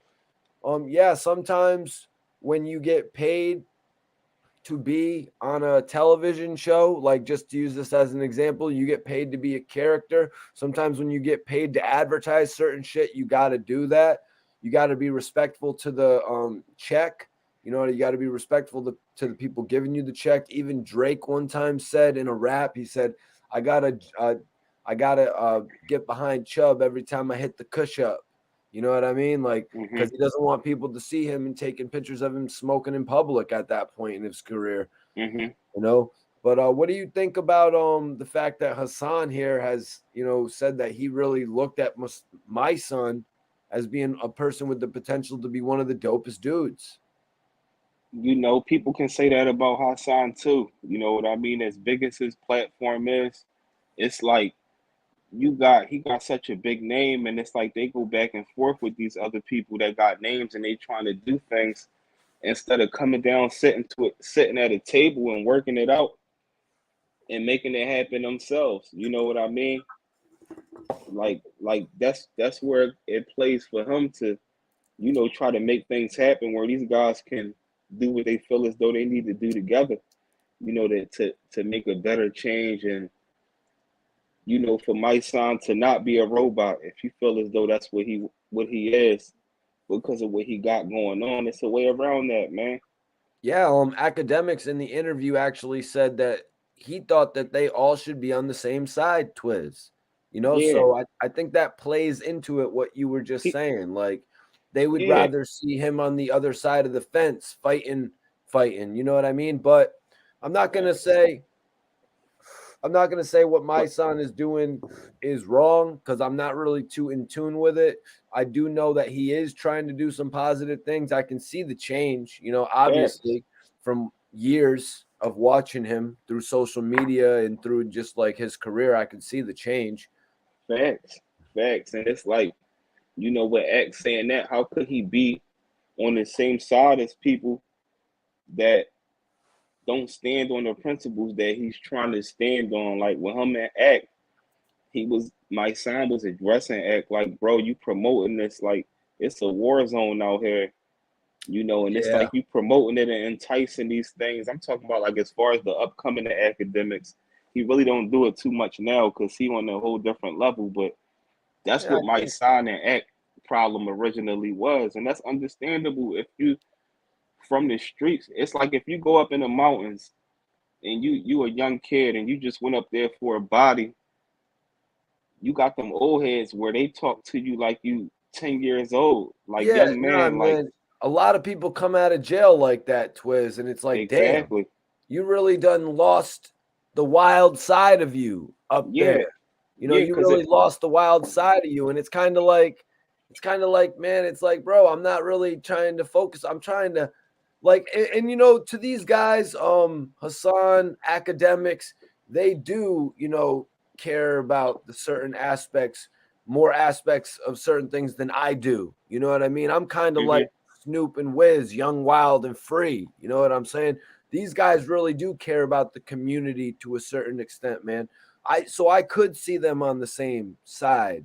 You know what I mean? Sometimes these guys discuss things that I have no interest in, Twizz. You know what I mean? facts, But they all are interested in discussing it together. I could tell. You could just tell. They're on facts, some like old head type of discussion type shit. Me, I'm not facts, really there so much with it, Twizz. So I'm just gonna say that just to be real. You know what I mean? Just to, facts. I'm on a I different mean, people time. different. It depends what you went in and went through in life, bro. It's like me, I was super wild, bro. But I humbleized myself because I seen my life. I didn't sat in them courtrooms where my life was, I'm saying, thrown in front of my face and sat in interrogation rooms Yeah, for things I could never come home for again. So yeah, being in and out of jail, in and out of jail, in and out of jail, and then you praying and asking for that chance that and then you get that last chance, bro. Some people straighten up and they try to use what they've been through to help other people, but some people just stay in the mix. You know what I mean? So yeah, yeah. Sometimes it's annoying though when you see that from your favorite rapper when he comes out of jail trying to preach like that. And I I'm not even mean, saying Mysonne was my favorite rapper, but it's just kind of annoying when you see rappers come out of jail like that, man. it's not annoying. It's what needs to happen because who want to change the community? A It's person that's annoying not. to me as a fan. I'm like, bro, Yeah, I expected you to be like super keeping it real at this point, and now you done changed, and I yo, mean, man, we got to make sure all the concrete has no chips in it. In the what? Who gives a damn about the path that we're walking on? that is keeping it real. You know what I mean? And I hear you. that's because everybody from different communities though, Mikey. Like when you coming outside and little 6 and 7 year olds is getting hit by bullets, you know, and it's different like a rapper. That's nothing but an image, bro. All these rappers, they talk all that I do this and I do that. But when they get real, when one of those dudes sitting in there for a homicide, All right, you we in got there to move on crying. from this topic. We're just going No, it's a somewhere. We're no, it's going a somewhere fact I don't though. really want to go with this No, topic, because bro. I just had to give you an understanding. Like, no, that's needed, bro. You might not be into it, but Uh, the communities need that. I'm just It's being a fact. real. I'm just being real. My son, like, if he wants to decide to be an activist and not focus on his rap career, I mean, then he got what he wanted. You know what I mean? Because Yes, now his rap career is kind of like gone. Now he can do his activist thing. yeah, that's how you gotta do it, bro. Somebody gotta do it. Somebody's got to do it, but I mean, but yeah, It's, let's just move on because kind of no, but went somewhere that I didn't really want to go with that. no, I'm just gonna say if he was still rapping, Mikey, we ain't gotta touch up on it. But if he was still rapping, how successful would he be? sometimes you just gotta do things that make you at ease to yourself, bro. Everybody can't be a rapper. The older you get, the less the opportunity is. But we can leave it at that. Yeah, I wanted to leave that conversation like 3 or 4 minutes ago because I want to talk about the Wack 100 ending the beef with the Game and Beanie Sigel. Wack 100 posted on his page, on his story actually. He posted some shit. I sent it to you earlier, Twizz. Hmm. Let me see. Let me get this sent over to myself real quick. But yeah, man, Wack 100 doing something positive for a change. You know what I mean? I seen a couple different videos of him lately, but now he's doing something positive. He's got Beanie Sigel working with the game. Uh, the album's called Drillmatic. The game's next album's going to be called Drillmatic. What do you think Hmm. Beanie Sigel could add to this shit, man? Beans gonna always add an extra energy to anybody music. You know what I mean? Even with his voice not being the same. You know what I mean? I guess it's a good business move. You know what I mean? We can say that.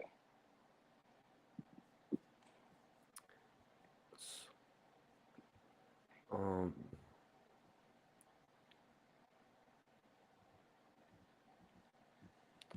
Yeah, so I'm bringing up the actual quote that Wack 100 wrote on his page right now.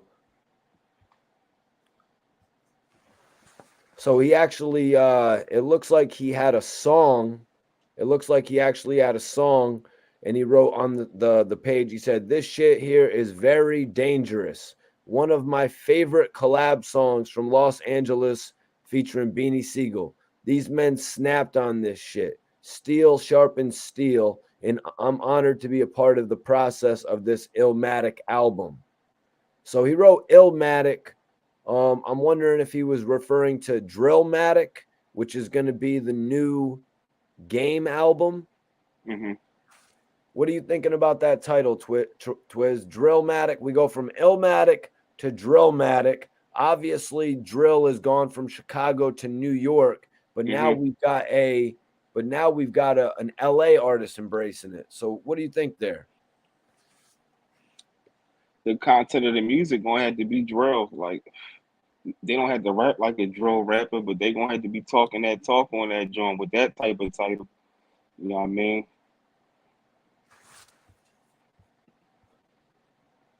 So, Game and Beanie Sigel coming together, and more recently, the Game did a record with Kanye West. Game just did a record with Kanye West called Easy.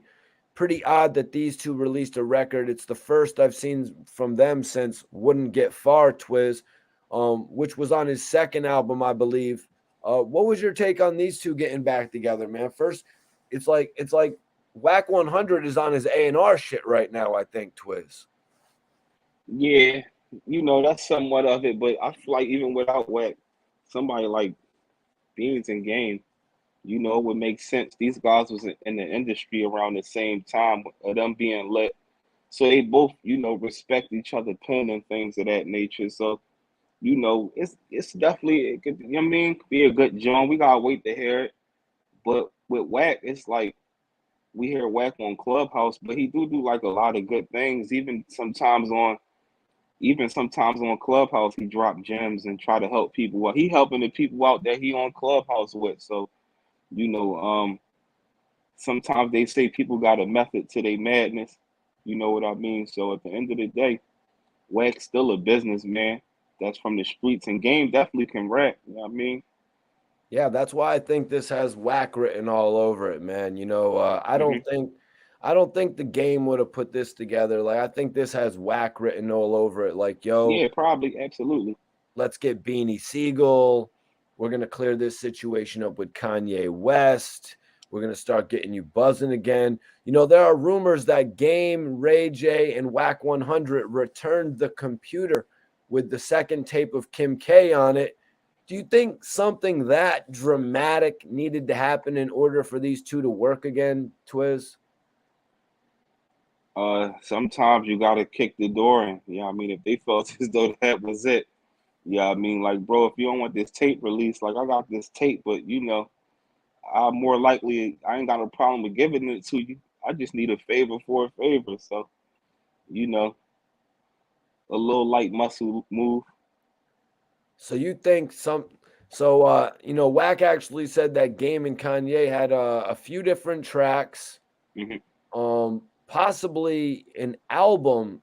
Do you see there ever being a collaboration album with Game and Kanye West? I mean, anything possible, you know. Especially, the numbers they hit on the joint they did, So it's like, they actually, do good music together, and it also bring Game back in the limelight. You know what I mean? So I wouldn't be surprised. We seen it with like um Kanye and Pusha T, where he was really like pushing Pusha T, like they going up freestyling and all that type of stuff. But we've also heard things like Gucci Man is going to record an album with Drake. Like Yeah, we heard those rumors. It never really came. yeah, like it would have to make sense to Kanye, because Kanye would be helping the game out more than it being like an even help for each artist. Yeah, yeah. I thought those rumors were pretty much just somebody blowing smoke, to be honest with you, man. I don't really think Yeah, something like that needed to happen for Kanye West to reconnect with the game. yeah, yeah, that might be a little bit too much. I'm pretty sure Wack would have been talking about that a lot. Like they got a collab joint coming, a real collab album. You know what I mean? I know Wack would really be talking about that. Well, I mean, he already put the seeds for it out there, man, Oh, he did? Okay, Yeah, he okay. already put the seeds out there for it, but unless something really comes of it. But that's why I kind of like Whack 100 is showing some of his true genius here. You know what I mean? Putting this album. I think he really does have his hand in this album with the game, so this better be the best Facts. one. I'm just not too big on the title, man. The title's kind of cringe to me, man. Drillmatic, like really Drillmatic. And I know they're trying to use the tone of the drilling, like a gunshot or whatever, to drill somebody. Yeah, it's out of their age group, Their truthfully. age group, exactly. Yeah, it's out of their age group.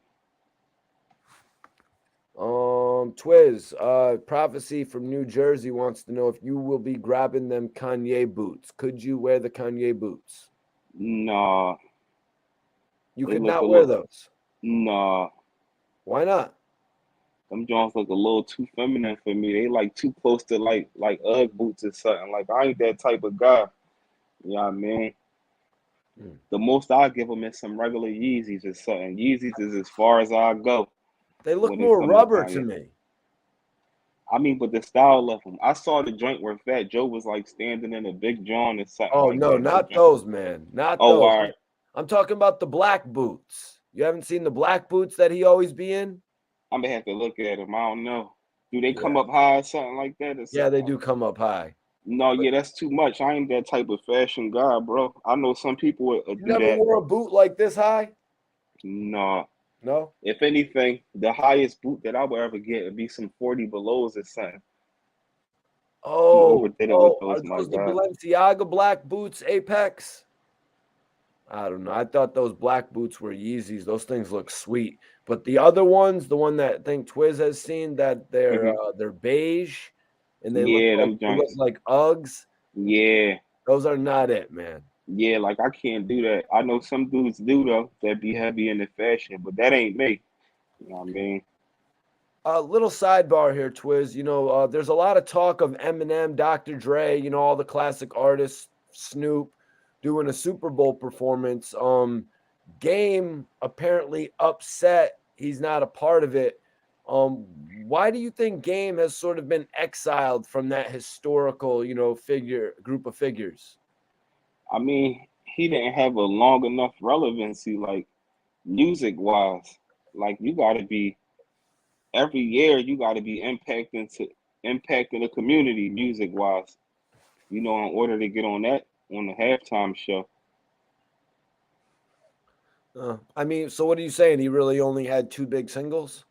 Yeah, I feel like he took like too many breaks in between his career. Like it was too many breaks. Like, you know what I mean? You gotta be more consistent. as far as doing hits and all of that.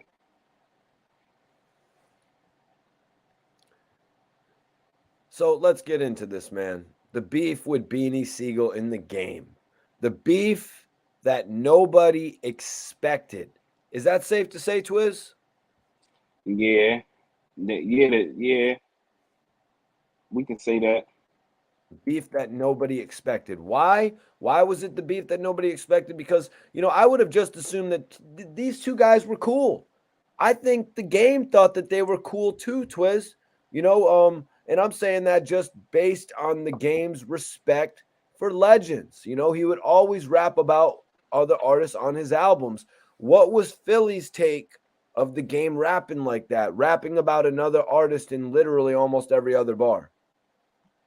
Um, you talking about like after the beat transpired?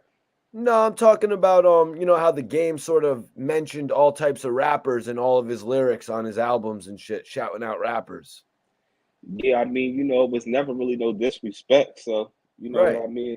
It wasn't like that was like the talk of the streets or nothing. Like you heard Game mention this Uh, or Was mention was that. it was it corny though? Did it throw off his songs? Was it like, come on, man, we want some stories here, not just a bunch of shout outs to old artists? I mean, I mean, he was paying homage, you know what I mean? But he still, he was still a great rounded artist, man. Game made some great music. I'm not going to discredit him. He paid homage. That's what a lot of people don't want to do. You know what I mean? They know damn well before they was in position who they was listening to, or even when they got in position, they listen to certain people. So what's wrong with, shouting somebody out and showing the love? You know what I mean? So I just wanted to get your feel on that, man. I feel like he shouted out rappers a little bit too much, but it was also in his name. He was known as yeah, the game. exactly. He was known as the game. He was known from, being a really on that gang stuff and all of that. So it was like, it's love, man. It's like hearing Pooh Shiesty shout out another rapper or something that he never did a feature with, never physically met. You know what I mean? It's like that's a heavy shout out from, like, you know what I'm saying? It's Well, I mean, respect.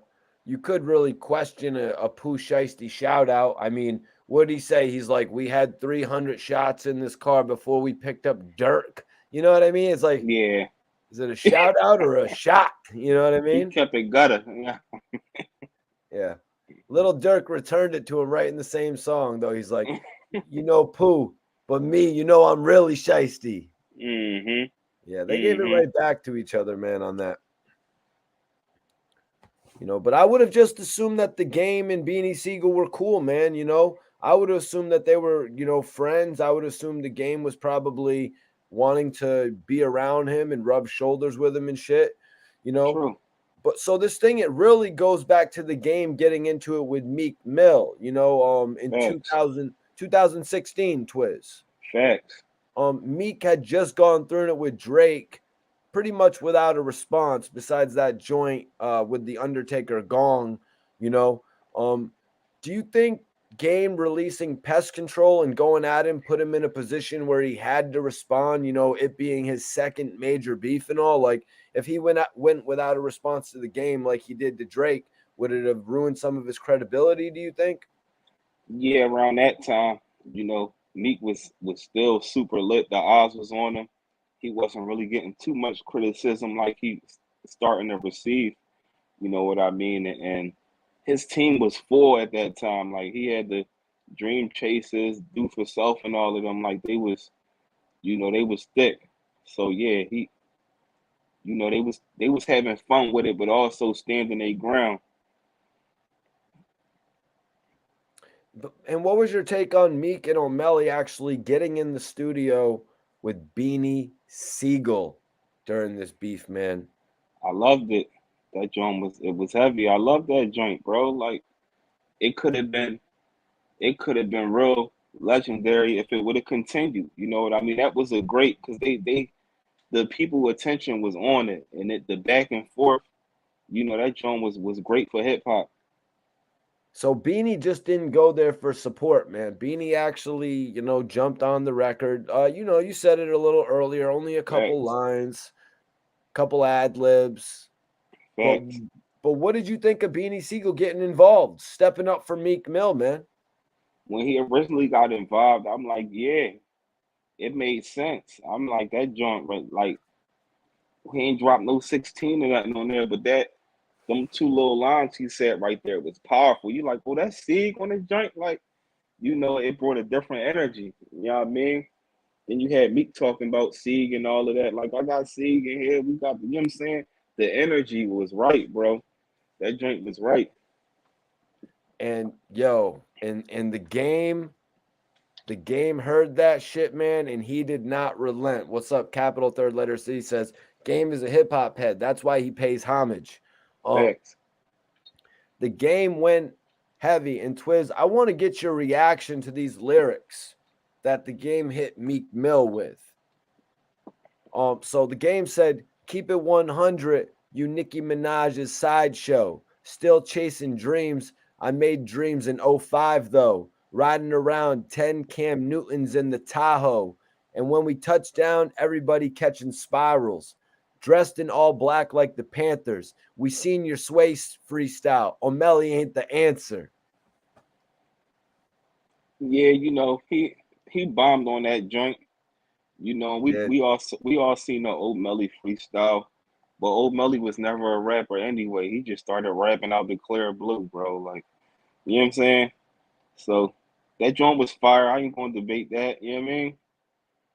He was Yep. talking heavy. Game is known for his diss songs, man. You know what I mean? Game is really known for his diss songs.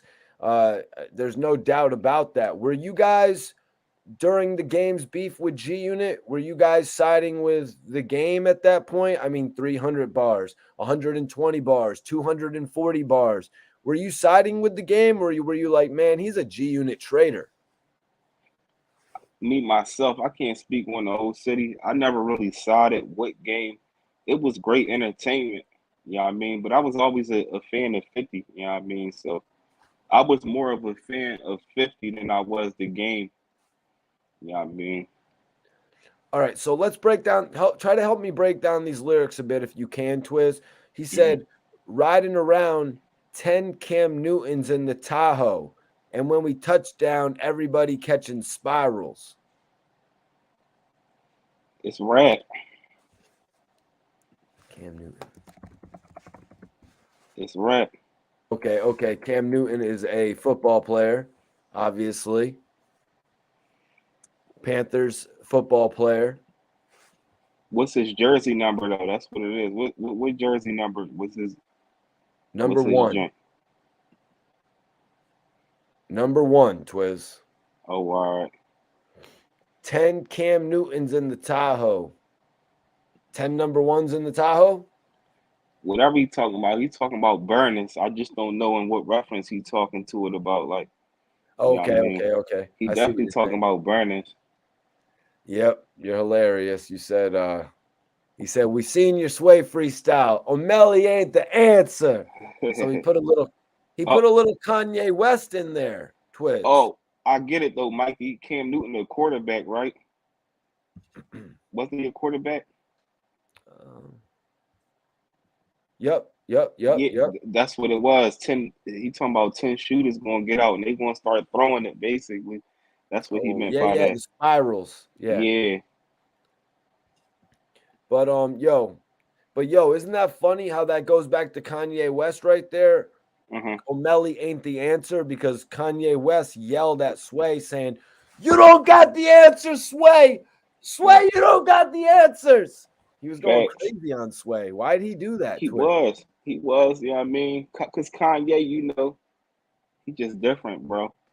And he felt as though Sway ain't had the answers, which Sway probably didn't. No, well, what answer did he expect Sway to really have?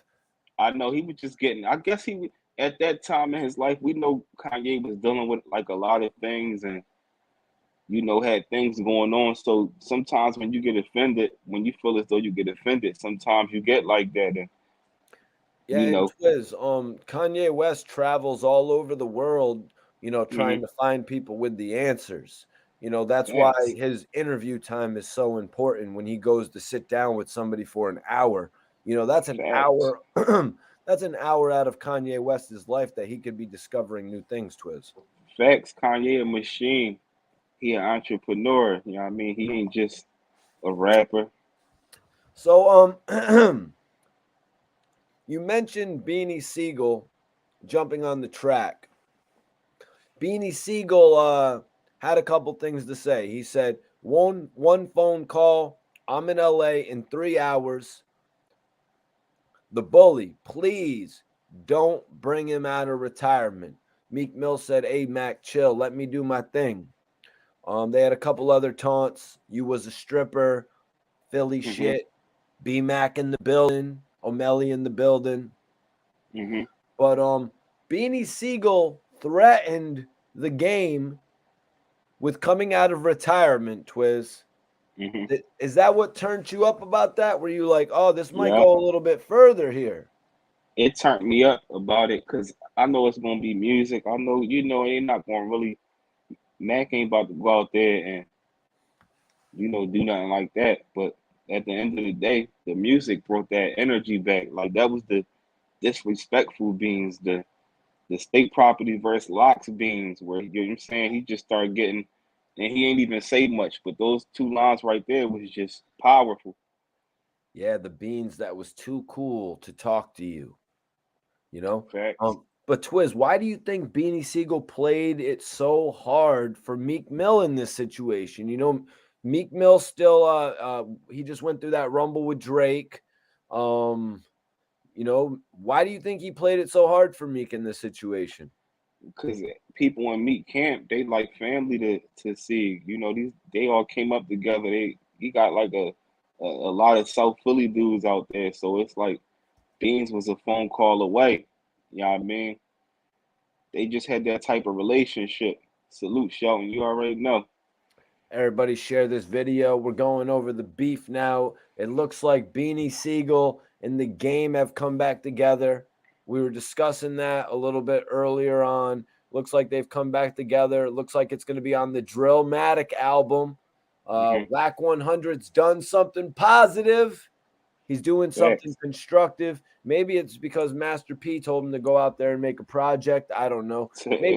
Maybe it's just what he was going to do anyways, Twizz. You know, I don't doubt that Wack 100 has aspirations in this music game to be a major Yeah, CEO.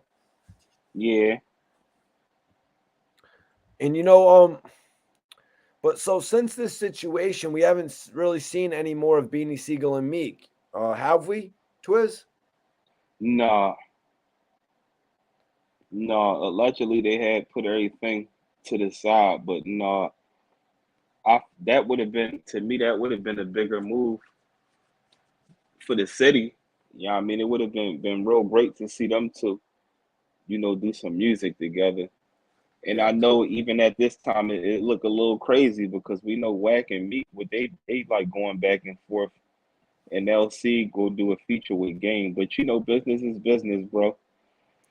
Also, it could have had to do with Beanie Siegel getting mentioned by the game, Twizz, and then Beanie Siegel seemingly backed off. Once the game came at Beanie Siegel seemed to back off in this situation, which I don't understand because it's like you're the one who put yourself on the record on the Ooh remix. Yeah, that was a horrible look. Horrible look. You And put Beans, yourself involved in this situation. It's kind of like what I was saying the other day. Like sometimes people are embarrassed about like they're cool if 30,000 people see it, Twizz, but if 3 million people see it, they immediately kind of get a little embarrassed or something. facts. I didn't like how that played out. That wasn't a good move for Beans to backtrack like that. It don't make no sense. Especially like, come on, bro. You know what the diss track was about. You knew what type of time it was. That joint was rolling. So I understand why, like Meek and Dream Chasers and all them, they had the right to feel how they felt, bro. Cause that ain't how we carry it in our city, or how nobody should carry it where they from. You know what I mean?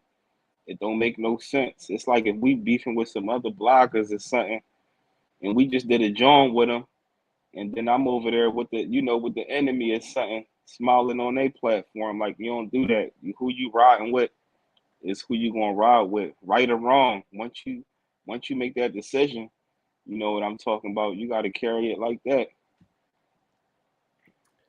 Yeah, and especially after these lyrics that the game sent at Beanie Siegel, I really couldn't understand why he would backtrack. So let's get into the lyrics here, man, because Beanie Siegel caught the lyrics too, Twizz. He said, "Yeah, take Beans back to rehab. On Instagram, looking like a MF bean bag, flying through Philly on them wacky sticks. Punk ass, I'll beat you with a hockey stick. Hove gave you the game and you ain't soak it. You was supposed to throw up the rock, not smoke it.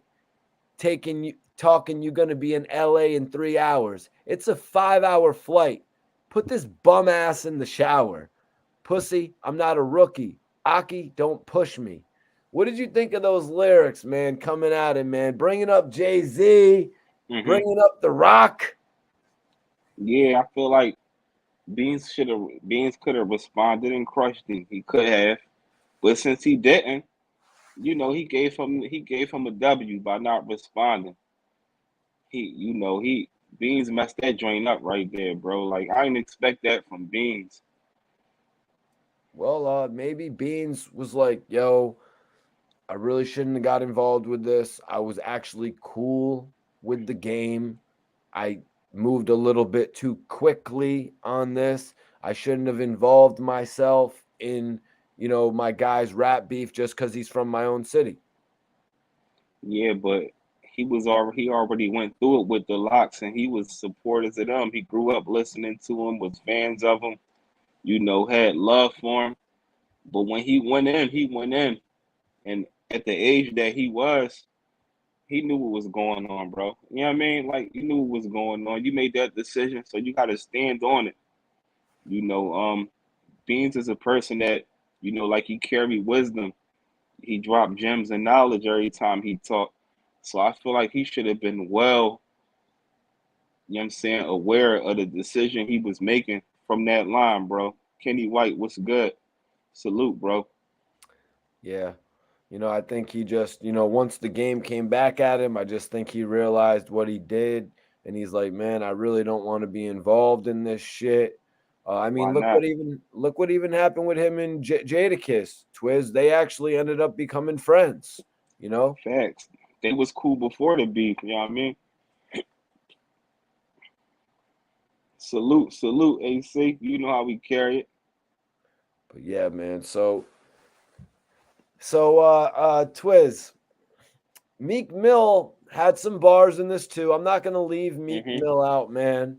We definitely Since we did. went over what Bean said, since we went over Game's hard lyrics, man. The other day you actually liked Young Buck's diss as well. You said that shit was hard.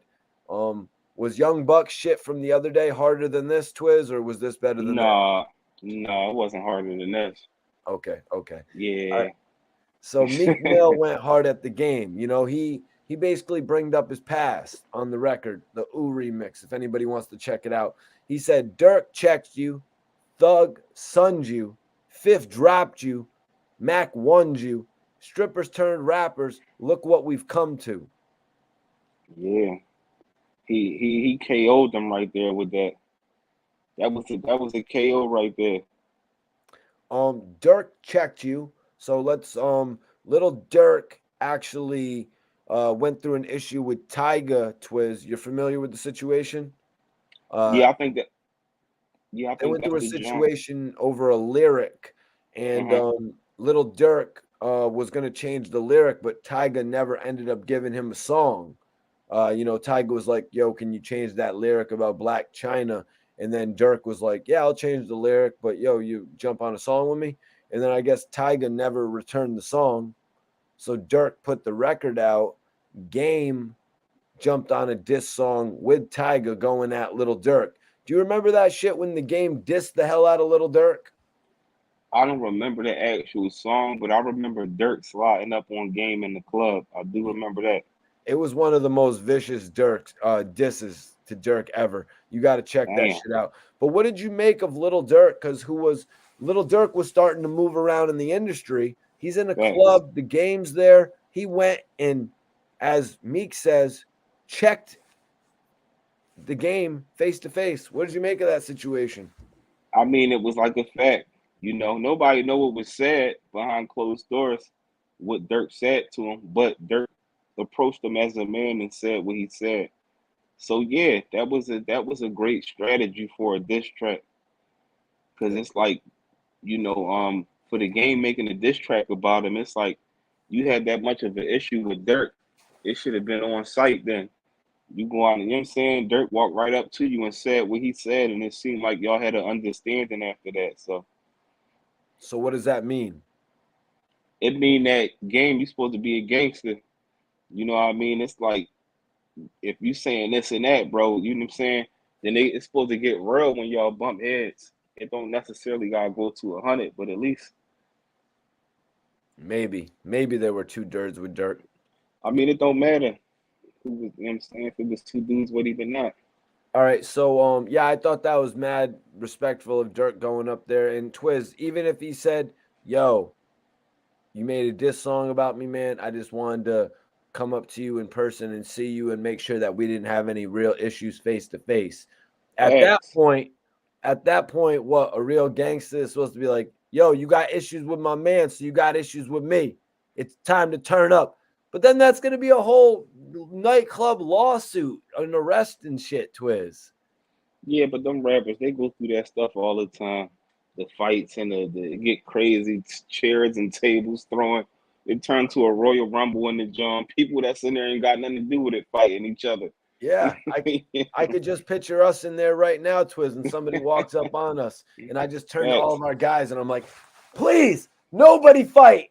If you guys want to go out and get bottles tomorrow, don't fight tonight." Facts. You know what I mean? One fight in the club will cost you at least 7 or 8 nights of going out and getting bottles, probably. Facts. You gotta pay legal fees, bells, all that goofy stuff. Let's not do it, you guys. All right, screw it. He was ultimately disrespectful. Let's get him. All right. So, anyways, so then he said, "Thug Sunju." Young Thug posted up Young Thug posted up the video of Game on Change of Heart. Young Thug, being the most popular rapper at that time, posting up the Game's old life. Is that the son? I mean, probably. You know what I mean? I don't know directly what happened with the Young Thug joint, but I'm pretty sure that's probably it right there. I know it was something if Meek brought it up in the diss track. And then he said, "What? Fifth dropped you. Fifth dropped you." Of course, everybody knows about that. The Game was infamously dropped by 50 Cent. Facts. This one, I'm not sure if the lyric was written right. You can tell me. Is this a term? Mac woned you. Mac woned you. Woned. Is woned a term? One could mean anything. I'm not sure. I don't know. I can't. I need a minute to try to add that one up. Mac woned you. And then the last line, "Strippers turn to rappers. Look what we've come to." Now, Gilly and Wallow infamously joke around about being strippers, Twizz. So what's Meek really saying here? Gilly and Wallow joke about it. It didn't really happen. You know what I mean? Oh, okay. Thanks it's for a joke. That. It's a joke. It's just that with Game, we know what information had hit. You know what I'm saying? Oh, maybe Mac 11 you? Oh, all right, okay. Fifth, why would he say fifth dropped you, Mac 11 you? Strippers turn to rappers. Look what we come to. Would that make sense, Twizz, in a rap? Mac 11 you? Yeah, he talking about like Mac 11 as far as with a ratchet. So he just saying like Mac basically crushed you just with that one bar. Like, I mean, he murked you with that. Oh, okay, yeah. That's what I was thinking. Yeah. Mac 11. Mac 11. Mac 11, you? Yeah. I don't Yeah, really understand it, if he but said me, Mac one, if he said Mac one you, he just meant Mac crushed you with that one line. If right, you say Mac right. 11 you, it's like Mac killed you type of. You know what I'm saying? Yep. Yep. And yeah, it's actually on the same song too. So he was just giving Mac another shout out. Right. Strippers turn to rappers. Look what we've come to. Um, yeah, man. I don't even want to get into that, man. Yeah, Gilly and Wallow joking around about being strippers. Yeah. We'll have to joke around about that on another episode, man. Facts. Facts. And they could do that because they, you know, it ain't true. You can joke about it all you want. Okay. All right. All right. So the game though was not joking about being a stripper, I guess. I don't even think that the game spoke on it. I think it was leaked about the game being that at the time of him, you know, in Well, his prime. he did have a song called "I'm Gonna Take You to the Strip Club." If you Oh, don't, all right. you remember that one? I probably had to hear. I probably had to hear the beat and all that. And I know Iceberg remembers the song. Let me take you to the strip club. So weird, man. So weird. But yeah, so now it looks like the game is really deep into recording his new album, Drillmatic. hmm This Kanye West record obviously has to be on it. Something with Beanie Siegel.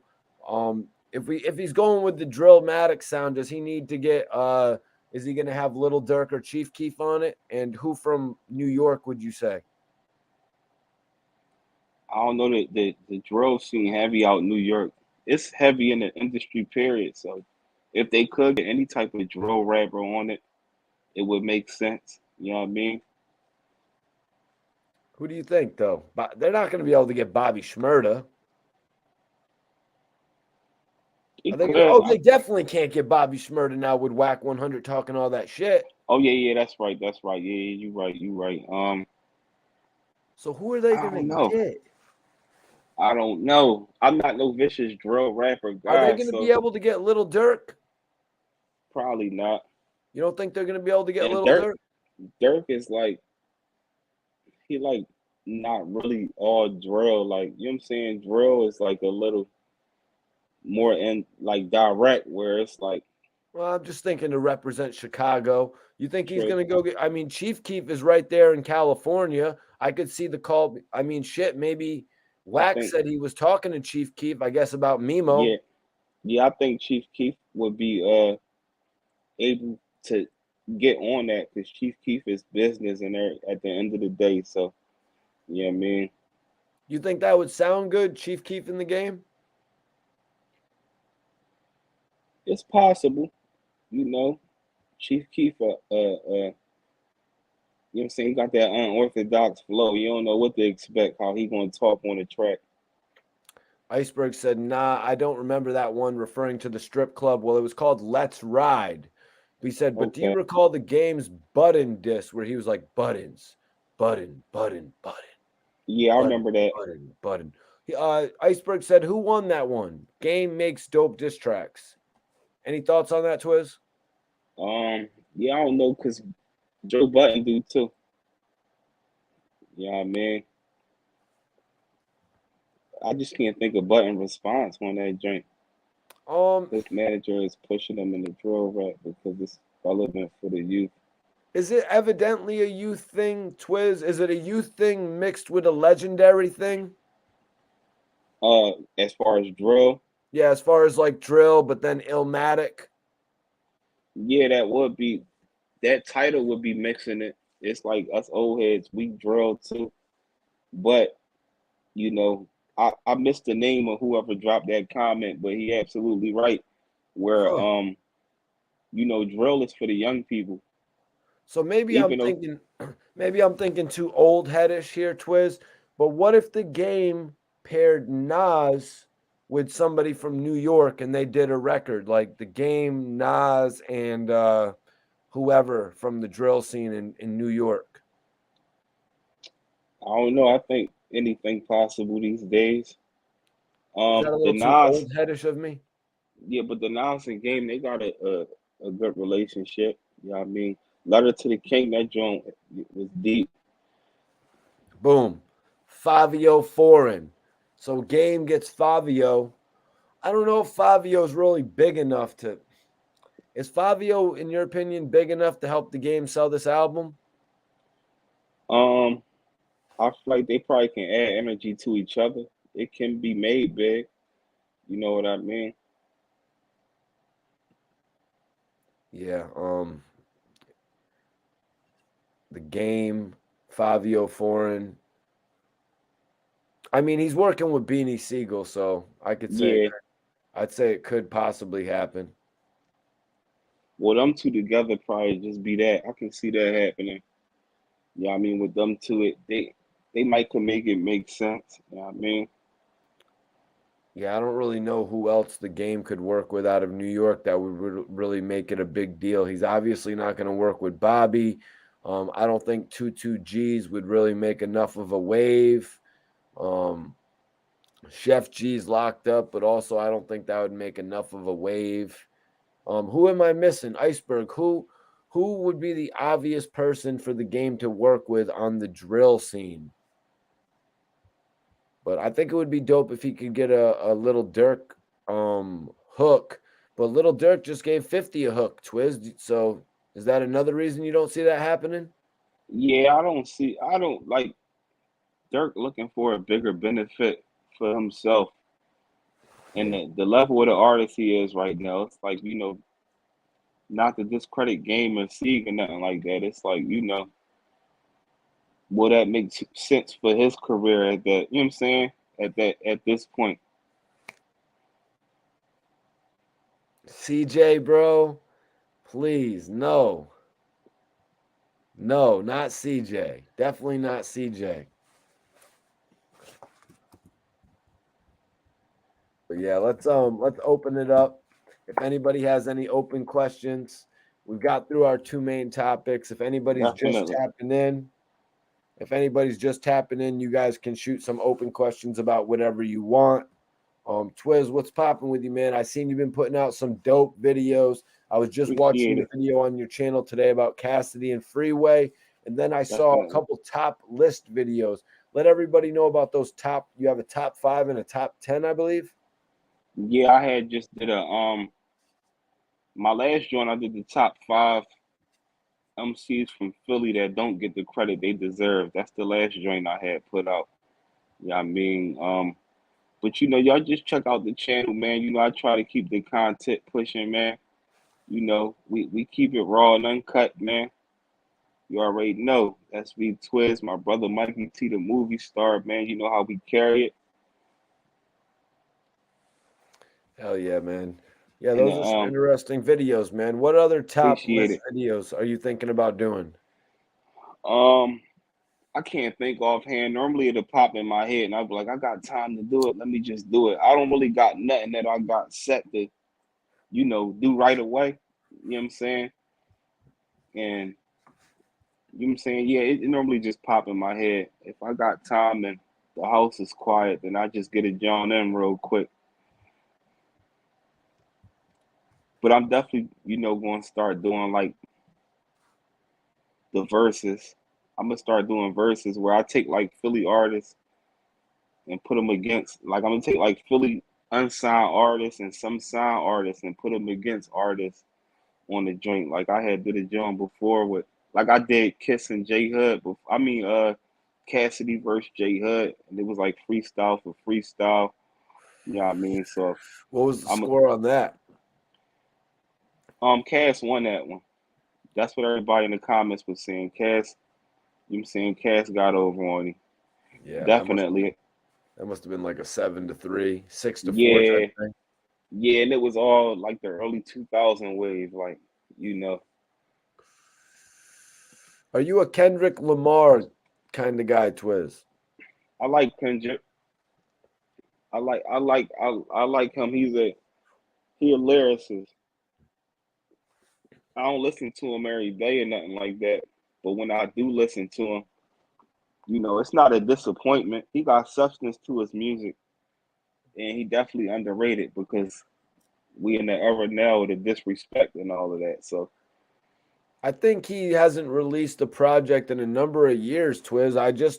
I think I saw some meme where it said the exact number of days it had been since he actually released a project. So I guess he's true, not even really releasing projects like that right now.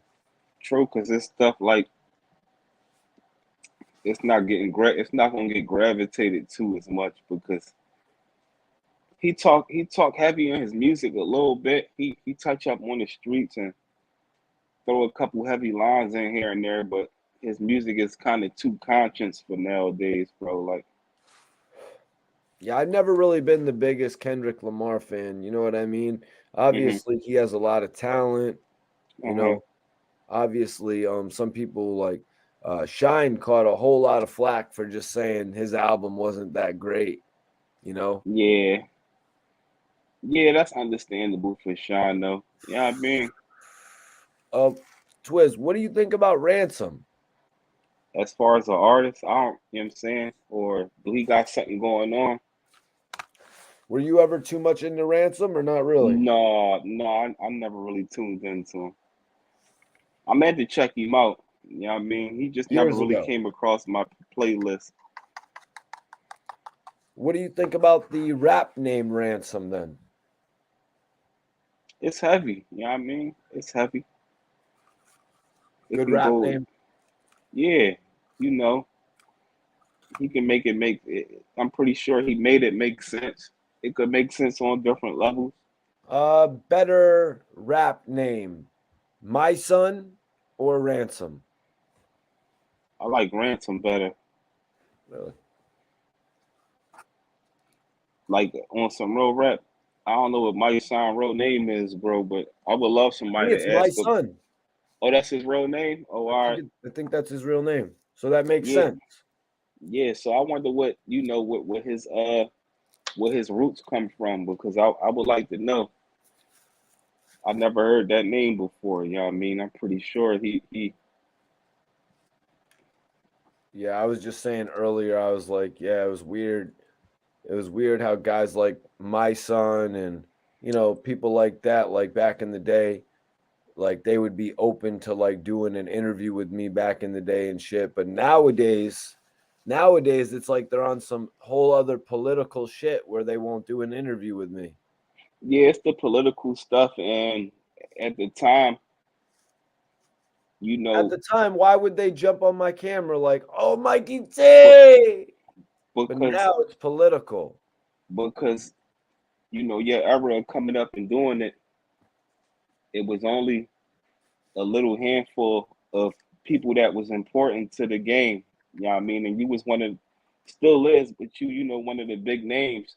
But nowadays everybody and their mom is doing it. You got podcasts, you got this person, that person, and You got DJ Who Kid. You got, you know what I mean? exactly. You got You got every cool artist starting a podcast that these other exactly. artists know. So they're like, but who are you really? Because I The, know my dude who is a DJ, DJ Akademiks, DJ Who Kid. You know what I mean? DJ Cosmic Kev. You know what I'm all, saying? the rappers is sucking up all the media jobs, and the people that want the interviews, they waiting for you. Got people like Wayne, you got Nicki Minaj. There's so many artists nowadays that's doing interviews, bro, podcasts, whatever you want to call it. So it's like, you know what I mean? It's a lot more people out here now. Yeah, Ransom can spit. Remember Absol? Yeah, I remember Absol. They were asking what happened to all those guys from that camp, Twiz. Hmm. CDE camp. What happened to Absol? Why aren't they I buzzing don't like that know. no more? I don't know. It happens. Um, Visionary 718 says, is trolling the new wave to get promotion, or are they using other tools to get artists recognized with beef? Twiz?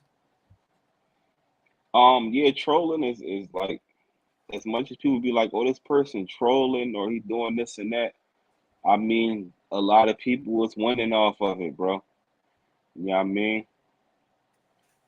When you troll somebody and they name big enough, if they respond and y'all go back and forth, you know, people is just, you know, they taking off with it. You know, some people might want to use it to recognize, you know what I'm saying, beef or whatever, but a lot of times they want that, you know, it's all about the going viral and things of that nature. How long will that work out for them, Twizz? Like, how long is it gonna keep them going viral, keep them lit, keep them, out there? It depends what type of person you is. Like once you take that pledge, you got to keep doing it with a lot of people. Like you can't just troll two or three people and accumulate all these views, and now you're talking, you know, like you righteous or this and that, because people gonna remember you for trolling. So Right. you gotta keep that, you know, you gotta keep that crowd happy. Exactly. Exactly. That's why we don't troll on the channel, y'all. We keep it a stack. We have nice, clean hip hop media joints.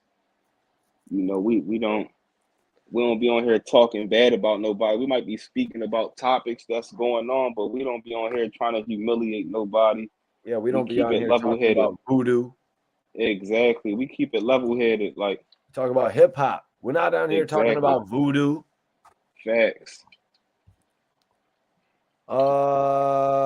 Twizz, do y'all know what happened with Ablava and the Re-Up gang?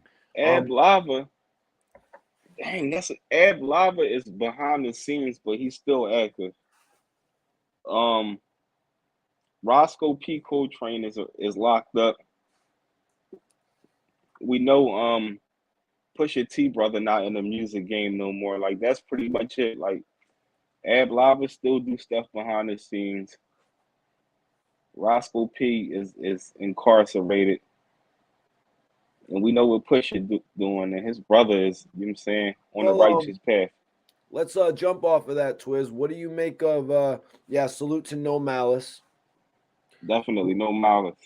What do you make of Pusha T heading over to Def Jam, bro, if that's accurate for his new album? Yeah, I just feel like he's a artist with great talent, but just been struggling to get the proper promotion. To get a release date? Exactly. Or like you're saying, promotion, because it's more than just a release date. Exactly. Exactly. Yep. It's more than just a release date. You actually need the promotion. Behind salute, bro. Salute to our guy Bonds. Major And salute, my bro. and my phone about to check too, Mikey. That joint is like No, I appreciate you for tapping in tonight, Twizz. for I'll carry sure, it for for a little sure, bit. Here, let me get your for sure. IG up here. Appreciate it. Salute to the chat, y'all. We had great topics tonight. Much love and respect to everybody, y'all. You know how we carry it. SB Twizz, the hood blogger. Mikey T, the movie star in the building. Von Simmons just tapped in the chat. You know what I'm saying?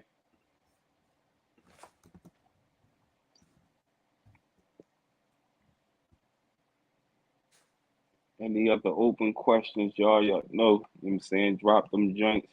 Twizz, I appreciate you, man. My bad a little bit earlier. Sometimes I'm just not on all the righteous shit. I'm a wild Mikey No, T, the bro. movie star. You ain't gotta say my bad, bro. We brothers at the end of the day. I That ain't don't trying mean to nothing. censor you, but No, it's cool. sometimes there's just some shit that I don't like to talk about on the channel when it gets a little too politically charged. Yeah, definitely, definitely. Sometimes I feel like some YouTubers they go a little bit too far.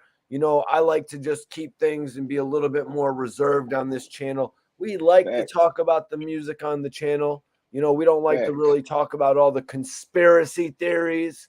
I stay away from that. Ricardo said, Rico Ricardo TV says he sound like Dark Low.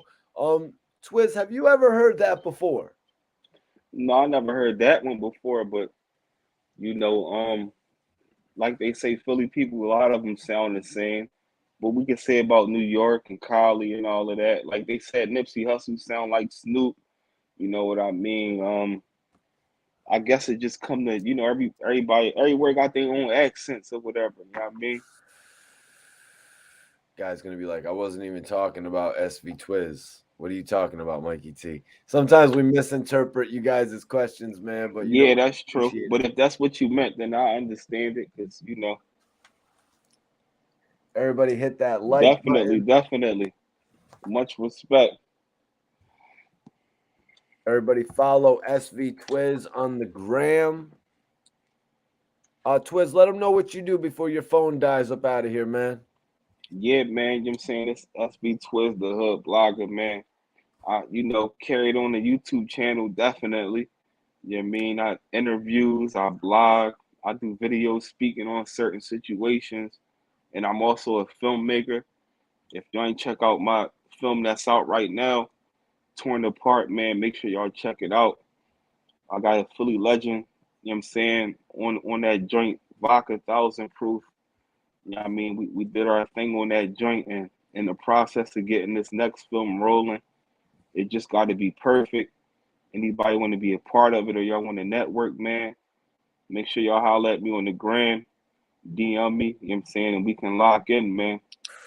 Y'all tuned Yo, in to report. you just said you did a movie with Vodka, former Hmm. Dream Chasers recording artist. So Definitely.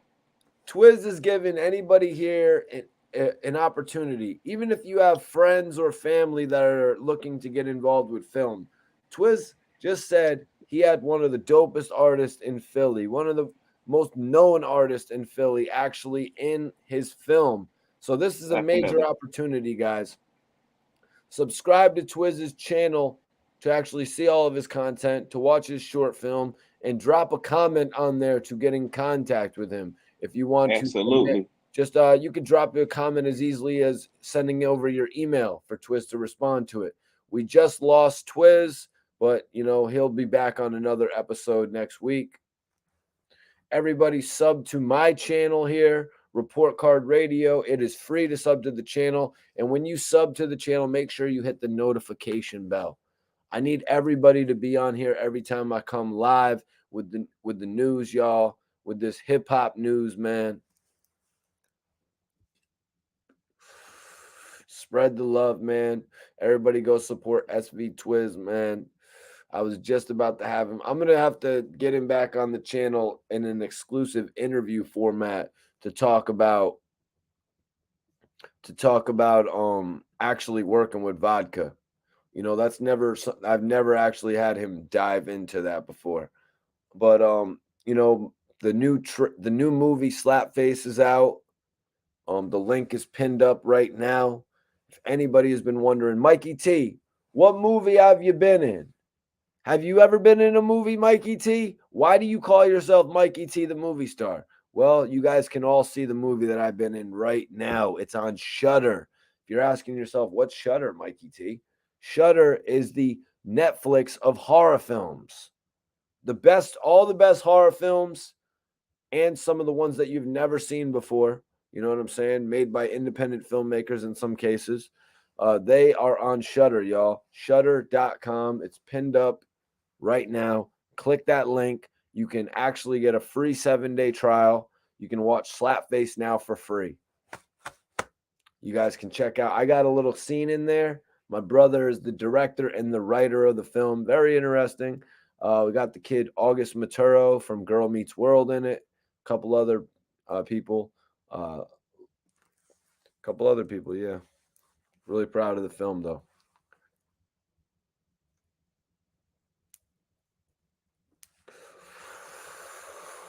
But it was a dope episode tonight, man. I'm glad Twizz joined. We're on the outro now. Last questions. If anybody has any last questions that they want to send in, we went over Hassan Campbell's issue with Mysonne that he addressed on the DJ Akademiks Off the Record podcast. We addressed Wack 100 potentially ending the beef with Beanie Sigel, potentially seeing Beanie Sigel on the Drillmatic album. Kanye West recording Easy with the Game. Really seems like things are changing for Wack right now. You know what I mean? He's really getting his executive producer hands dirty with this new project. No problem, Joseph. I appreciate you tuning in tonight and interacting with us on the live stream. Everybody else, last questions. I'm going to smoke this J here of this cake mix. This is what I'm smoking tonight, you guys. Cake mix. I appreciate my co-host SV Twizz for joining me tonight.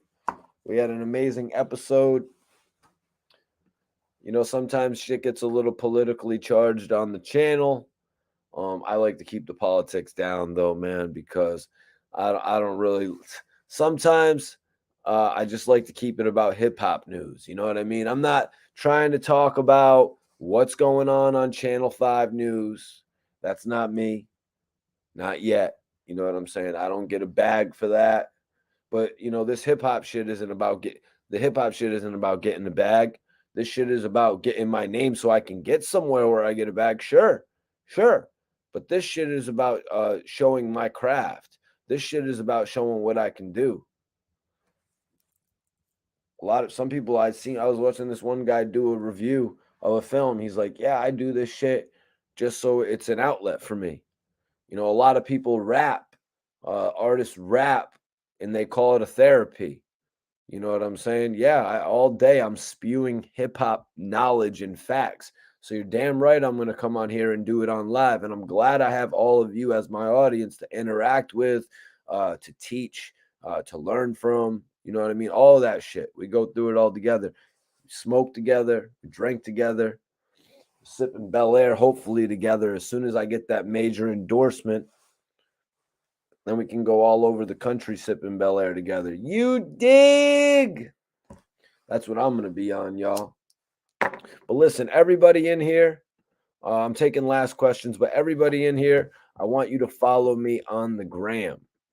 I want everybody in here to follow me on the gram. Everybody that follows me, I will follow back. Whoever follows me at this moment, I will go on my phone and I will follow every single one of you guys back. I appreciate all of my followers.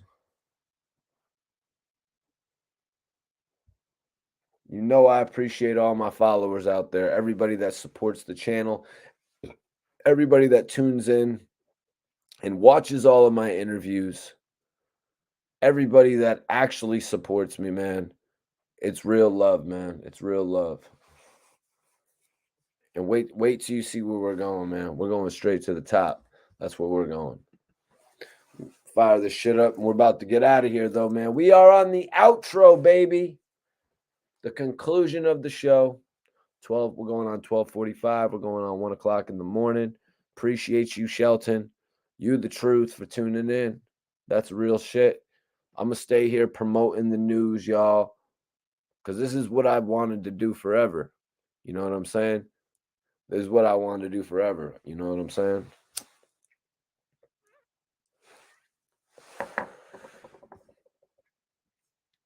But yeah, follow me on the gram. I'll follow you guys back.